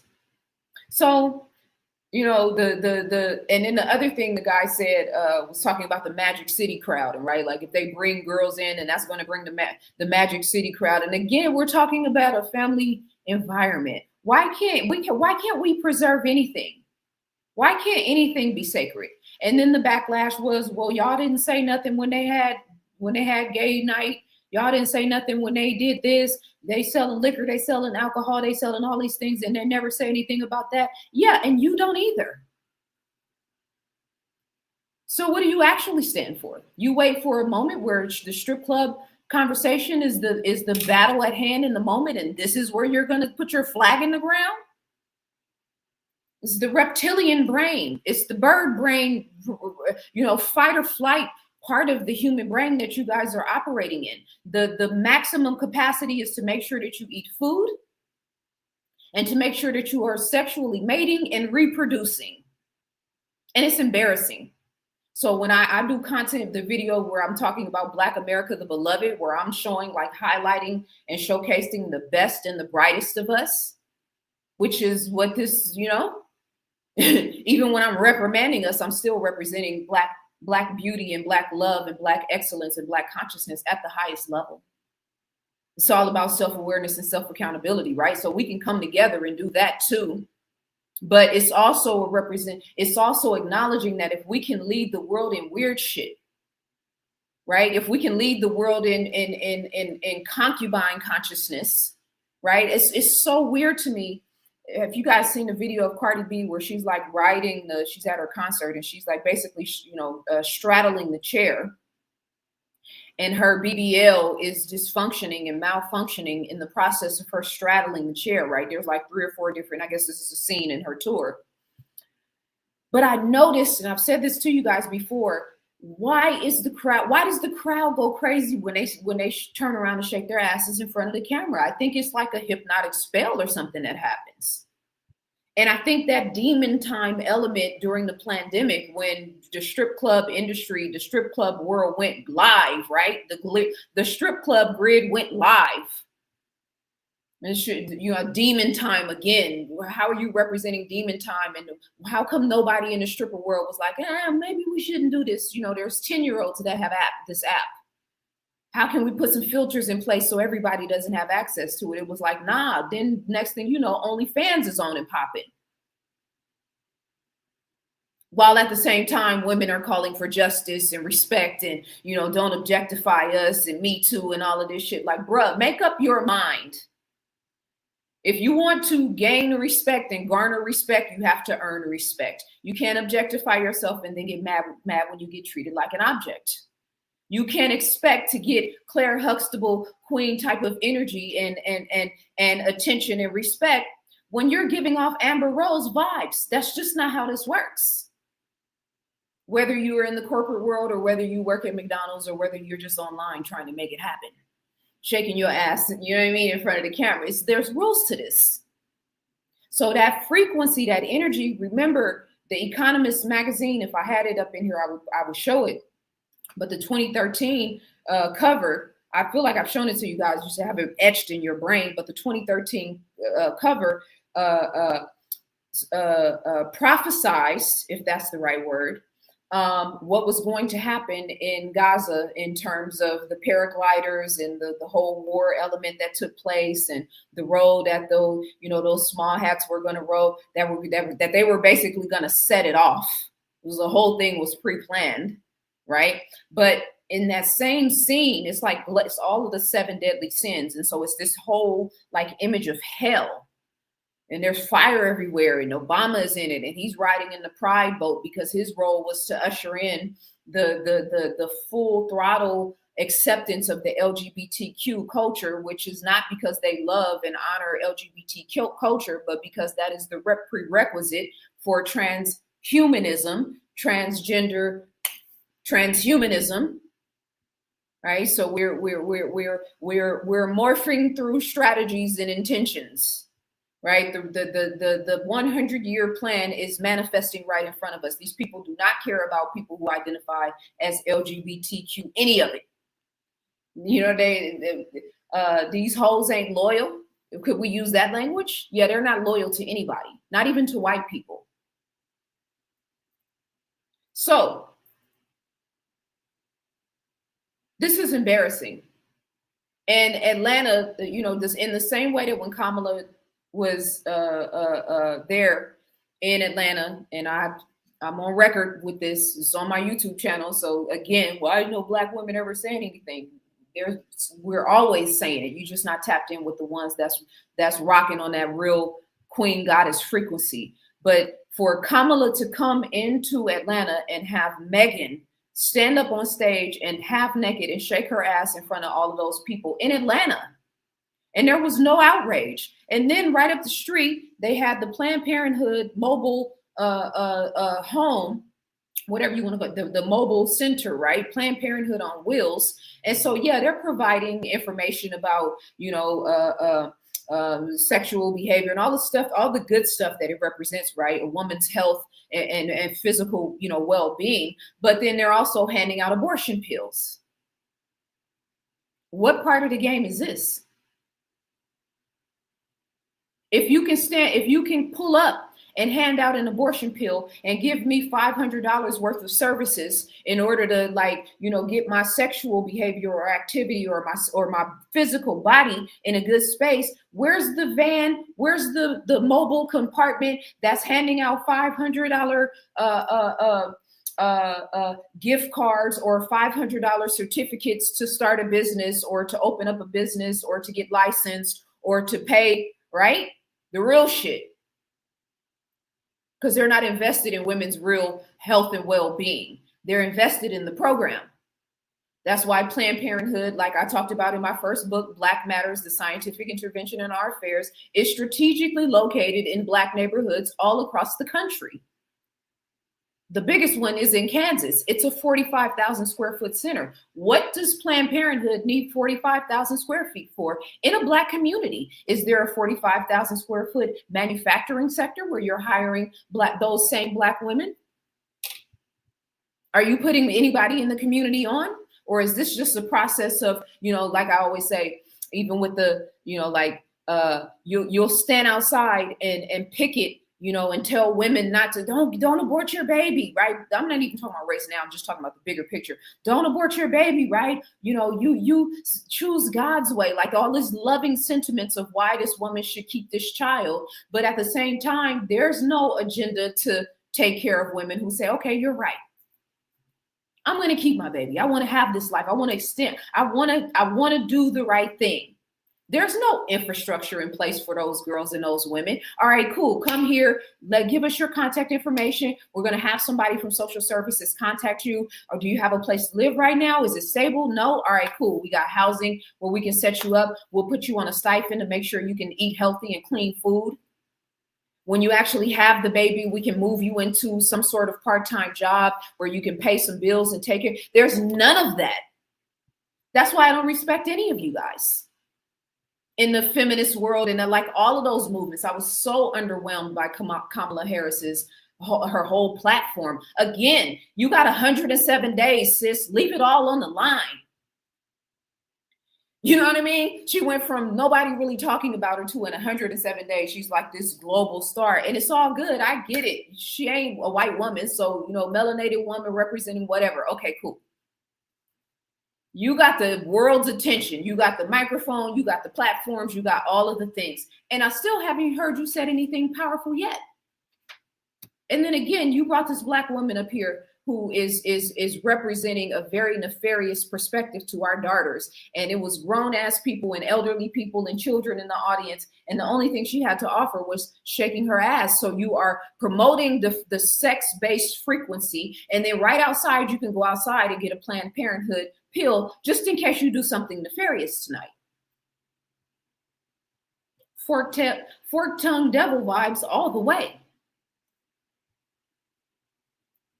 This is an image. I'm not going to play this video, but these beautiful little babies, they are in an etiquette class, and the sister is just like, and I have this video, and then I had another video from the brother, New King something. He's the brother, I think he's in Detroit, who is taking Black boys all around and showing them how to do housework, do it yourself projects, right? How to fix a car, how to change a tire. Dope. All this content is dope, right? He's like actively taking these boys out and teaching them how to do real world things that, men should be teaching our sons anyway, right? And so between these beautiful young ladies here who are in this etiquette class, I wanted to show the stark difference between what it actually looks like to be concerned and aware and compassionate about our children, not just yours. And so I say you can be a good man, you can be a king, you can be a God. And when I say a God, I'm talking about God consciousness, Christ consciousness. There's levels to this shit. You could be a good woman, you could be a queen, or you can be a goddess, right? But a lot of times you can be a good man and like be mindful of your household, your children, your sons, your daughters, and not care about nothing else going on in the world.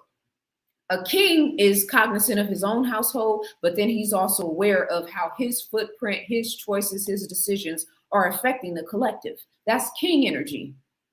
So when I see Joe Budden and I see all these dudes in the background laughing and I see, again, there's no king energy. It's leaving a lot to be desired. Jay-Z is not giving off king energy when he is doing interviews and the world is literally on fire and all hell is breaking loose and everything's about you. It's just not impressive.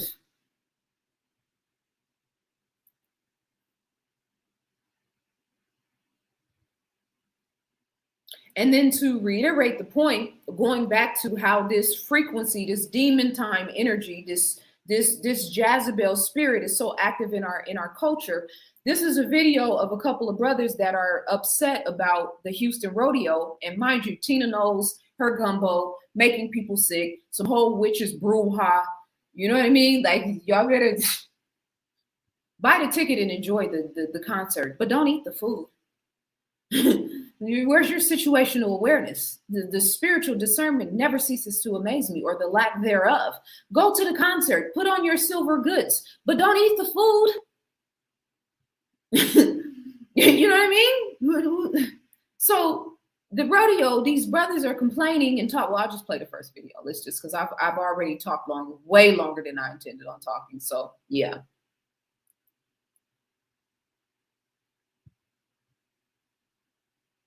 And so I'm just coming from the rodeo with my son, right? And it was booty meat down.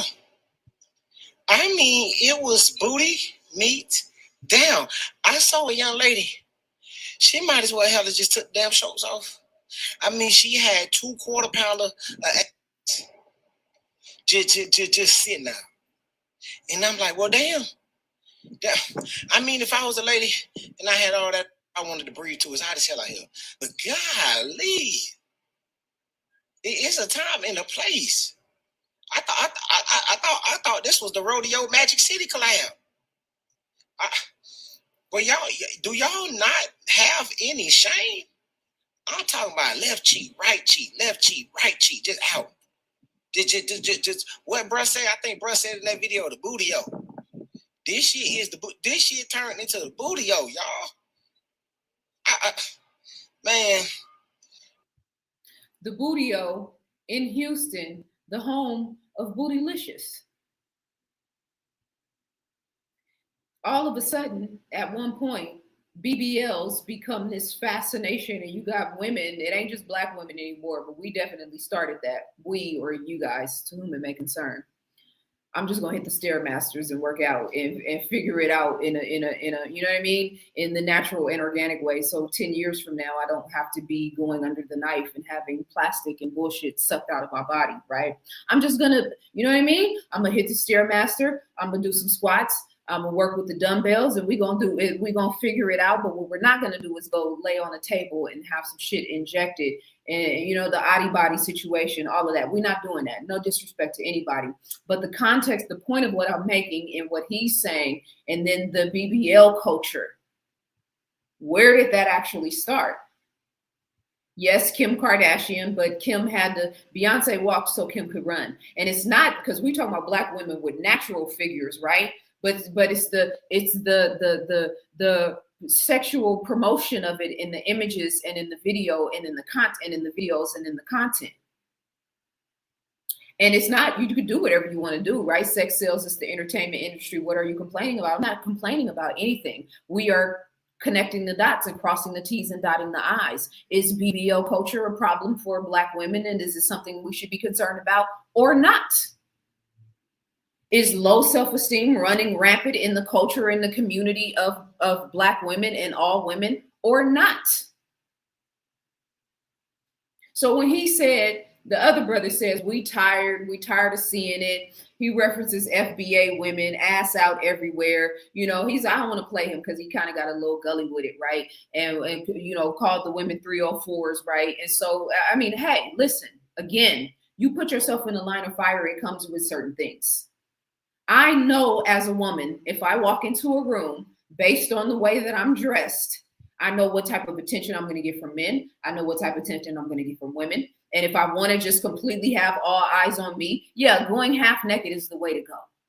But the problem is they're not approaching you with eyes of respect. They're not approaching you, you know, with the potential of wifing you. They're not approaching you because you look healthy and wholesome and like you can contribute something great to their lives. They want to hit. And that's the nice word, right? So the difference between attention and respect is something that doesn't really get talked about a lot, especially post video girl world and OnlyFans climate, right? And demon time, and the more attention, the more you show and the more you reveal, the more attention you get. But at what point does something get reserved for your man or your guy or yourself Because I can't have random weirdos online being able to like be able to see. You know what I mean? Like some things are just sacred. I feel some type of way if you like approach me in a sexual energy and you don't know me. That's disrespectful. I'm not carrying myself in a way where you should feel like that's an appropriate thing to do. Now, if I was ass out, titties out, and representing myself in a certain type of way, then yeah, I should expect that type of energy to come with it. And now women want to say, well, we should be able to wear whatever we want to wear and do whatever we want to do. And men should be able to control themselves. Yeah, they should be able to control themselves. But there's 4 million active PDF files in America right now. I'm not even talking about men who have actively sexually abused or traumatized women. I'm talking about children. 4 million, right? We go in any Black neighborhood from Figueroa here in Los Angeles to San Francisco, to the Tenderloin District, to High Street in Oakland, right? To the whole stroll in Atlanta, right? Where in the whole stroll in Atlanta is not just women selling their bodies, it's men. And it's a lucrative thing in Atlanta, which is another reason why I don't respect any of these Atlanta rappers and all of the people who had a backlash issue with the situation in Atlanta. Because again, when the Super Bowl was in Atlanta and the conversation about sex trafficking, this was the time for all of y'all to pipe up. We have a problem here. Our daughters are getting snatched off the streets. We have a problem here. The sex trafficking industry is out of control, and none of y'all said a word. So all of the rappers, all of the commentators, all of the people in Atlanta that actually co-sign this shit, y'all are weird. Stay away from my son, please. Stay away from my nieces and nephews, please. Don't create schools and organizations that cater to children, please. Just do adult entertainment.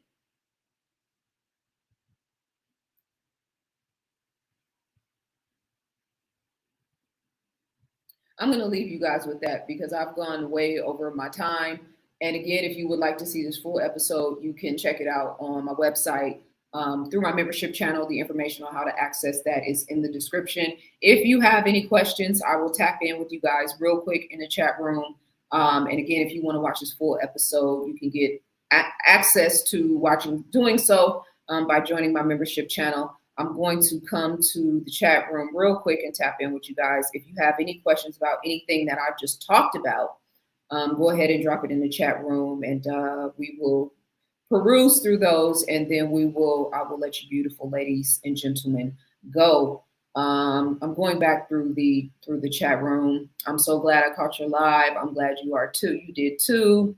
Beyonce and Megan from Houston. Yeah, exactly. That's the Delilah frequency. And that was the point. Thank you for saying that, because that takes me back to the Economist magazine. And so the representation for lust was a female demon who was very curvaceous, right? She could have been like an anime for Megan, with the long hair and all of the things, but she's red and she's got the horns. But it was like she was running out of the fire and all of the other devils were like stuck in the fire. And it was talking about the emphasis that the lust-based frequency is going to play in this current timeline that we're in right now, right? And how they're going to be ruling and controlling so many of our men in particular, because as long as they got you stuck in the lust-based frequency, you are not manifesting godhood. It's a very strategic and very meticulous strategy, and it's very effective. I really thought the BBL was started by white women. They did it a little more classy though. Yeah, I think Kim Kardashian is the one that like really, really kind of, blew it up. But I don't mean when I say the BBL thing and the correlation to Beyonce, I'm not saying like they did Bootylicious, or not just Beyonce, Destiny's Child, like they did Bootylicious and then all of a sudden everybody was starting to get BBLs. I'm saying that was a part of the trajectory to where this is a fascination for so many women that they're willing to go under the knife and take on this surgery instead of just taking care of themselves and going to the gym and producing it naturally. Because you can produce a nice rear end or derriere that actually complements your body. Women have been doing it since the beginning of time. These ladies are screaming for attention, and that's what I see. Why would they think being half-dressed at a family outing? That's what I'm saying. I wouldn't even feel comfortable being around children like that. And so they're saying, oh, it's not going to be any nudity, whatever. Like, bro, if your 12-year-old daughter is sitting at the Atlanta Hawks game and they see all of this, the logos and the women look beautiful and they look like they got money and they're doing well, and the Atlanta Hawks is bigging them up and the players are all invested and everybody's talking about how amazing the culture, this part of Atlanta culture is, why wouldn't they be interested in going to Instagram and actually looking it up and seeing what it's about? Oh, Magic City, this looks like empowerment for women. That's what you're trying to portray, right? That's why they're not naked, right? That's why you got them clothed and they have on, they're just wearing the branding, because you want this to look like it's something actually wholesome and not really the adult entertainment part, right? But then they go to your Instagram page and guess what they see? What's actually happening in the club? Some men are looking for more than just a fling. We want a relationship built on true love, respect, and partnership. Cheers to you, Charles, and cheers to all of the kings as well as the queens and the women that are looking for that same thing as well. I guarantee you, there are more of you, and men in particular, than what we actually realize. I should be able to control myself around a double layer chocolate cake also. Okay, Roger that too. Charles said hashtag polygamy 2009. Is that what you want to tell the world? You've been polygamous since 2009, and now you've got the hashtag. So you got the T-shirt too. You got a Facebook site where we can go and actually get information on how happy you've been since 2009. I mean, if there's a hashtag, you know what I mean? There must be some depth there, right? Zaza had listen, peace, Anunnaki, or Anunnaki, much love. You are almost so very welcome. Living in ATL or H-Town can be a tough situation. Yeah, for women too. I wonder why women work so hard to operate businesses like men. I want to figure out how women-owned businesses can support like nails.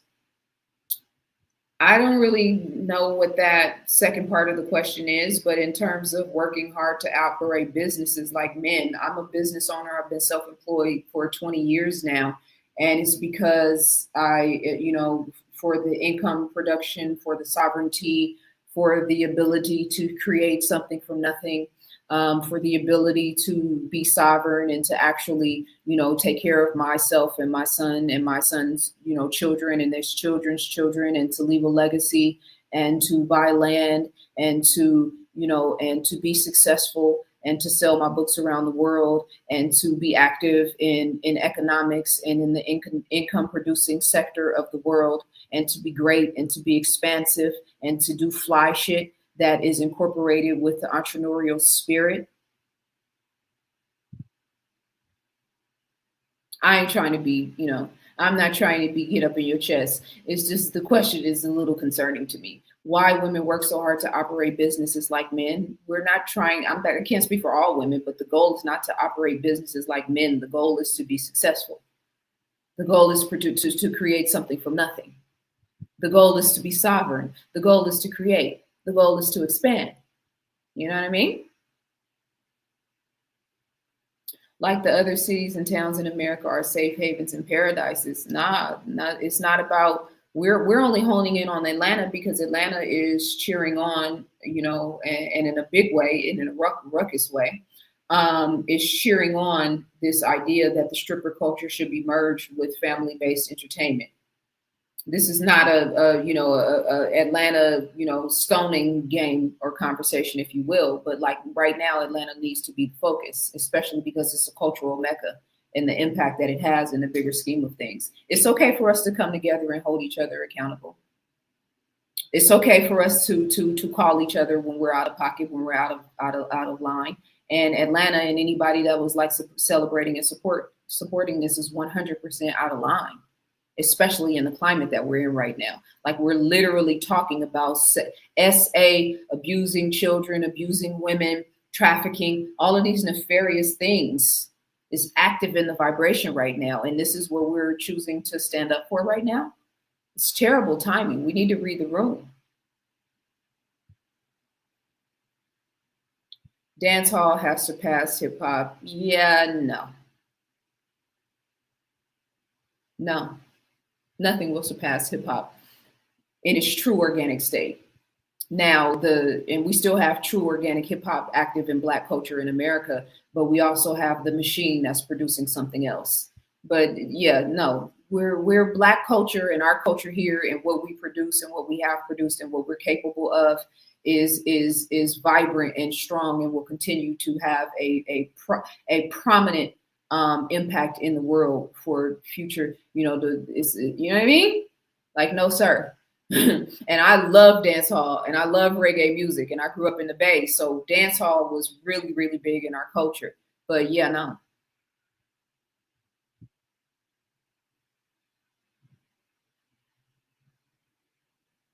Much love to Jermaine. Thank you so much for becoming a new member. Happy to have you here. Any advice for us young men going through this time where lust is heavily promoted?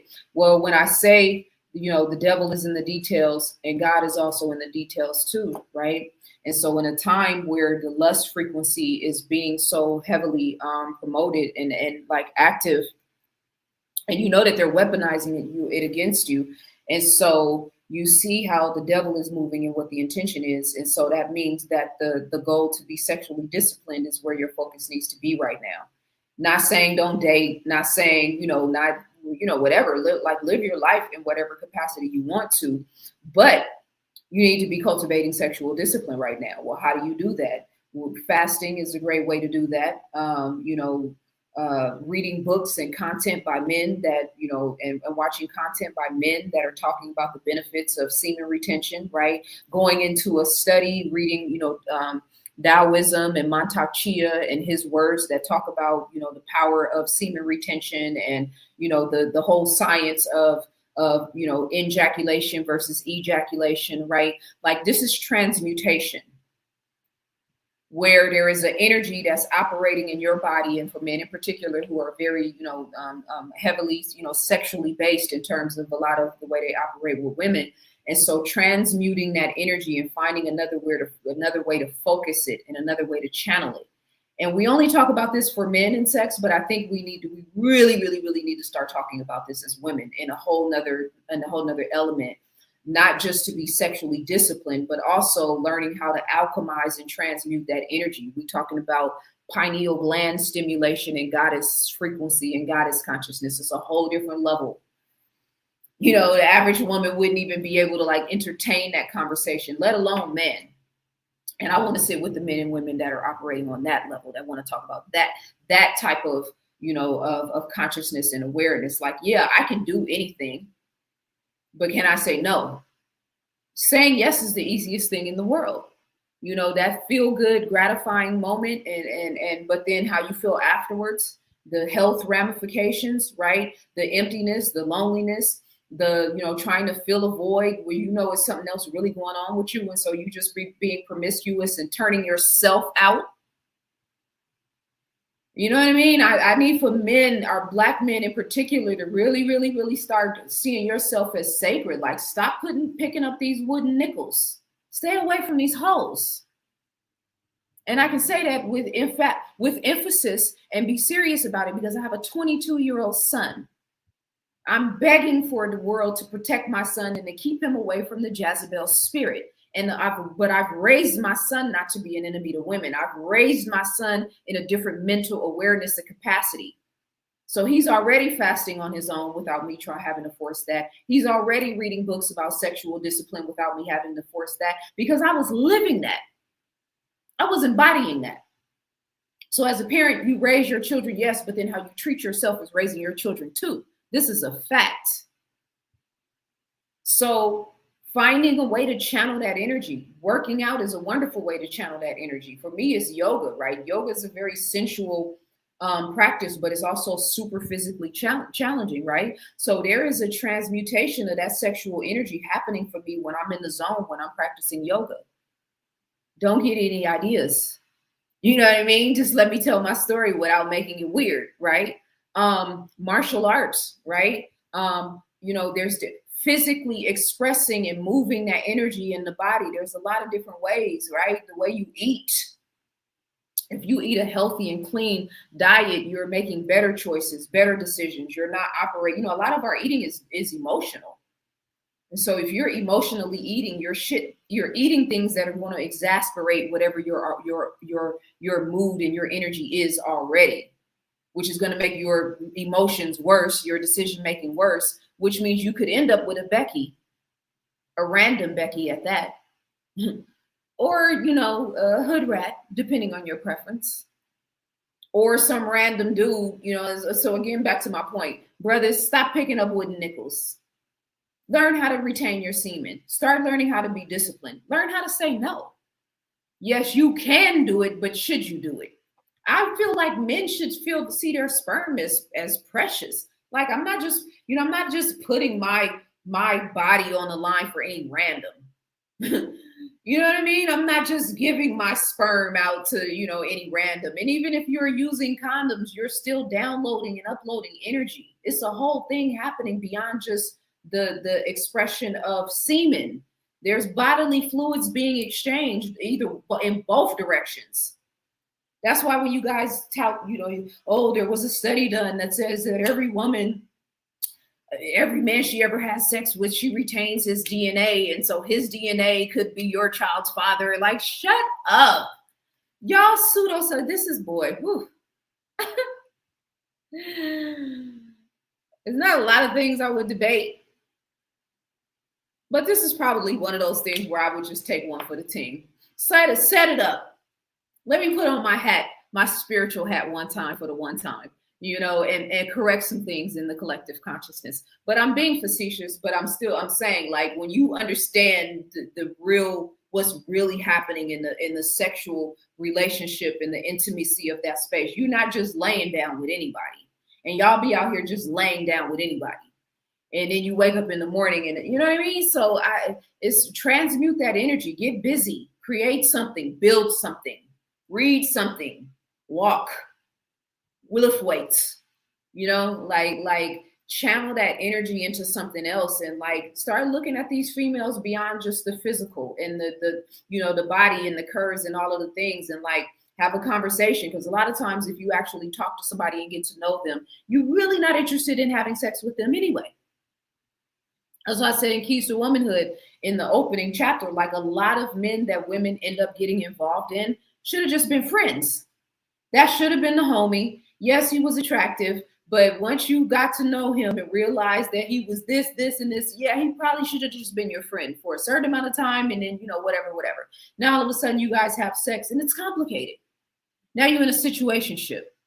So that's why feminism, a lot of these places that focus on women's well-being and men's too, if we're not talking about sexual discipline, then like, we are really missing the boat in the bigger scheme of things, especially in a world where your lower nature is constantly being stimulated. You go to the rodeo, you just want to see some guys gallop on some horses and have a good old time. And you seeing hamburger meat everywhere. Or, well-shaped hamburger meat versus cottage cheese. It's, you know what I mean? We don't discriminate. I'm just saying. Women know. We know what we're capable of stimulating in men. We know if we dress a certain type of way, you know what I mean? We know. So I just feel like our culture in particular, we're doing a major disservice to our daughters. I appreciate your side of womanhood, Zaza. I wish more women would follow a path of decency. I mean, it's all good. We don't live in a decent world. And so we got to set the bar and set the standard again. Malik said, not ATL, Queen, some idiots in ATL. Yeah, ATL. The Atlanta Hawks were considering doing a partnership with Magic City. We are specifically talking about the city of Atlanta. Not every single person in Atlanta. Not you, clearly. But the city of Atlanta and the rappers of Atlanta and all of the people who have publicly spoke about this and the thousands of people in the comments agreeing with and commentating and all of the things. Yeah, the city of Atlanta specifically. I am an honorary citizen. I feel comfortable having this conversation. I've lived there.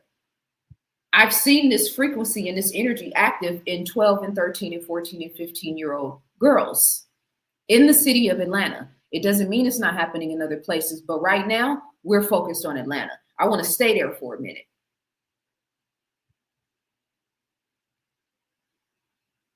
I live in Atlanta, and yeah, it's pretty bad. Yeah, we know it is. It's like them glamorizing stripper culture. Yeah, it's ballers in the club. It's, you know, that the hot wings are good, right? It's a whole vibe. This is where people come together, and it's a social experiment. But there's also creeps and weirdos there too. There's also, you know what I mean? Like the lower echelons of society. Yeah, these are the places they frequent. These women have to deal with these guys and gals. Talk about that. Just follow the basic rules. Okay, so you're talking to the brother, quality over quantity. You can't hold anyone accountable to standards you don't have. Facts. Very well said. I'm not better than anybody. I just got more discipline. You're better than most. And I don't mean that in a comparative aspect, but I mean the fact that the discipline is a focal point for you is one of the things that a lot of us are not really honing in on.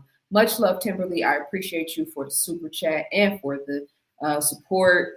What do you think will initiate the revolution in the Black world? We're beyond, and it's semantics of language, really, because revolving versus evolving, right? And if the war is spiritual, our concept of revolution is like Black berets and machine guns, right? Just in terms of context. Or like arming yourself, and you know, and rightfully so, because there's an element of that, right? Especially in America, the land of guns and proud gun owners. I wish people talked about their, you know, God the way they talk about their guns. But so, you know, on a physical level, there's one thing to that, but this is a spiritual war.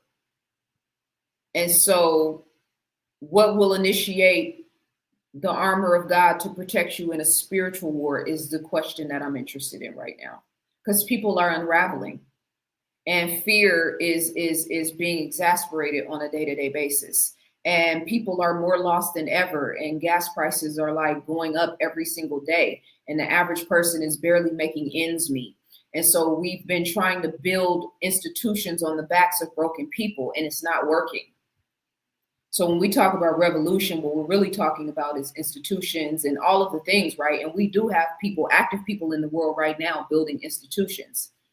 But we also need to build our self-esteem, to build our minds. So when the young brother asked the question about how to be disciplined as a young Black man, like bam, you know, ding, ding, ding, ding, ding. What will initiate the revolution in the Black world? That question and the answer.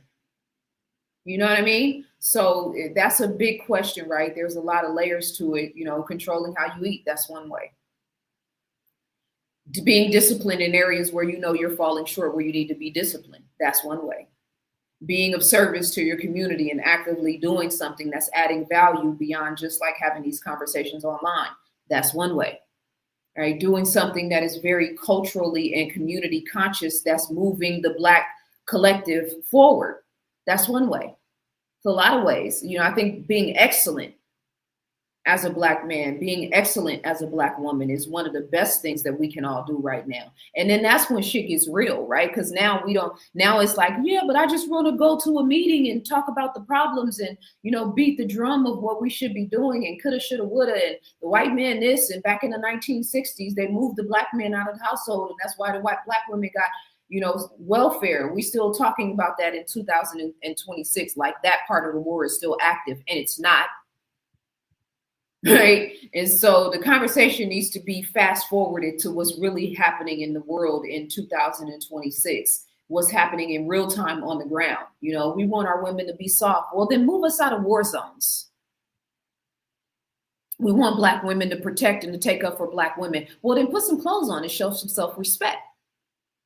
Right. So those are some of my answers, you know. I wanted to say women doctors, nail salons, etc. should offer services for moms since they're so feminine. Like I have to have childcare. What if they had a space for children at these businesses? I agree.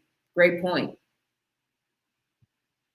I couldn't hold it in if I was with you. Wow. This is, see, we trying to have a conversation about righteousness and some king and queen shit. And then here come the devil trying to intervene in the righteousness of my affairs, but it's not going to happen. Get thee behind me, Satan.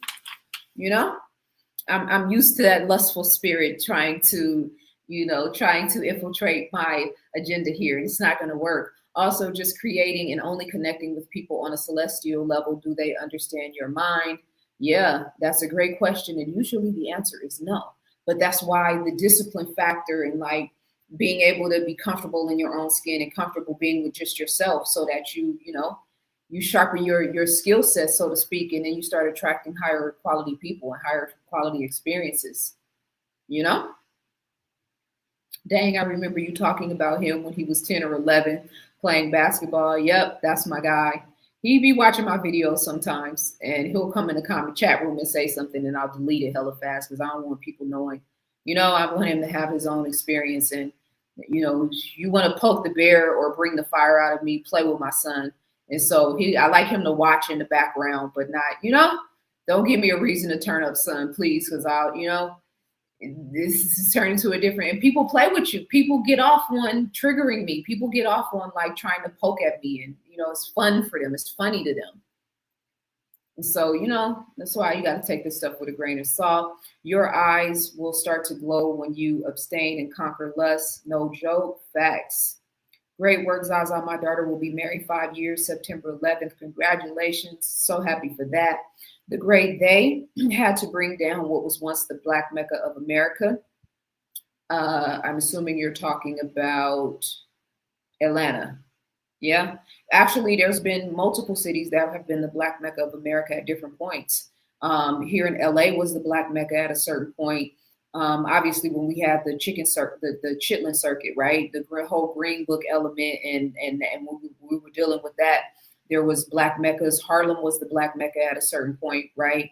New York was the Black Mecca at a certain point. Atlanta for sure. Chocolate City, DC, right? It was for sure a Black Mecca at a certain point. Oakland for sure, the home of the Black Panthers, was a Black Mecca at a certain point.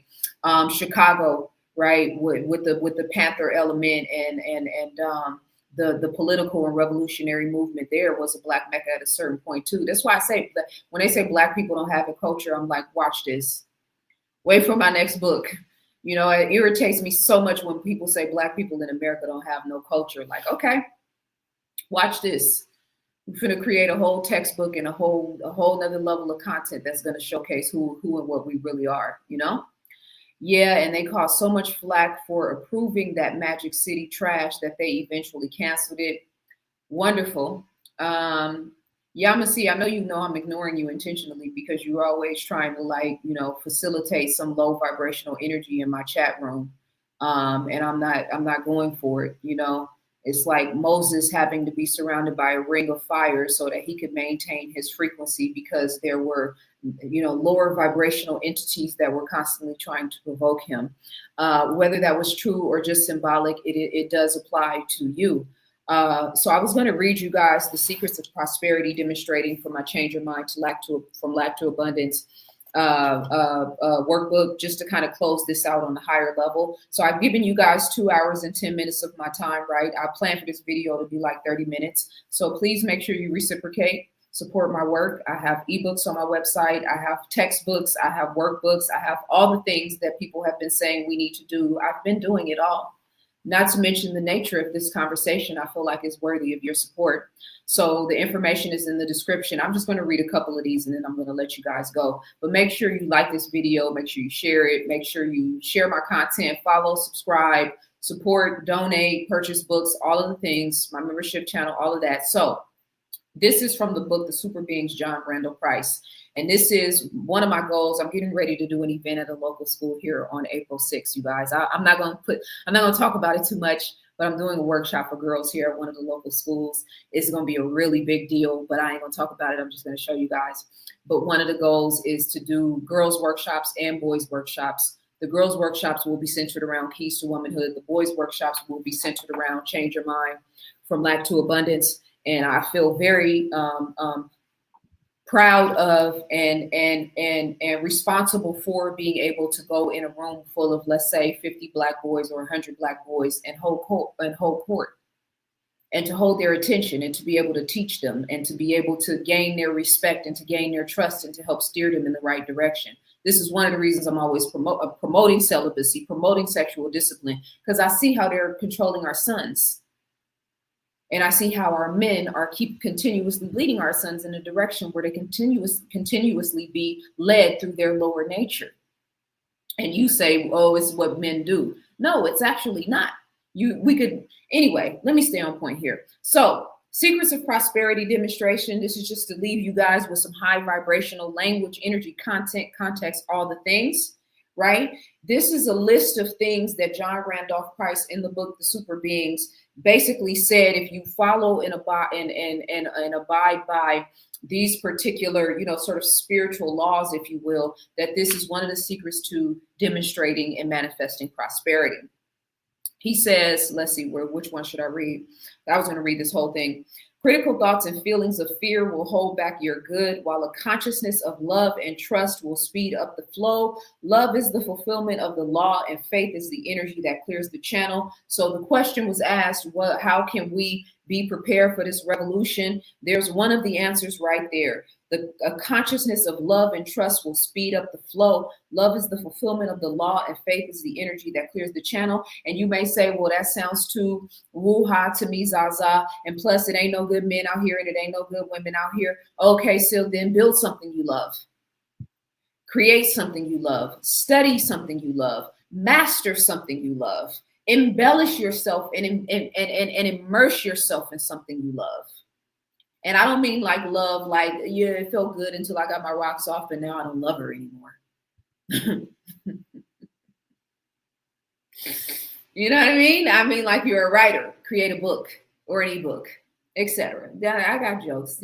Pardon me. I talk too much. I start getting silly. Do not outline the way your good is to come forth. Let the spirit surprise you with its delightful ways of showering you with abundance. Recognize that it is the will of God for you to be wealthy.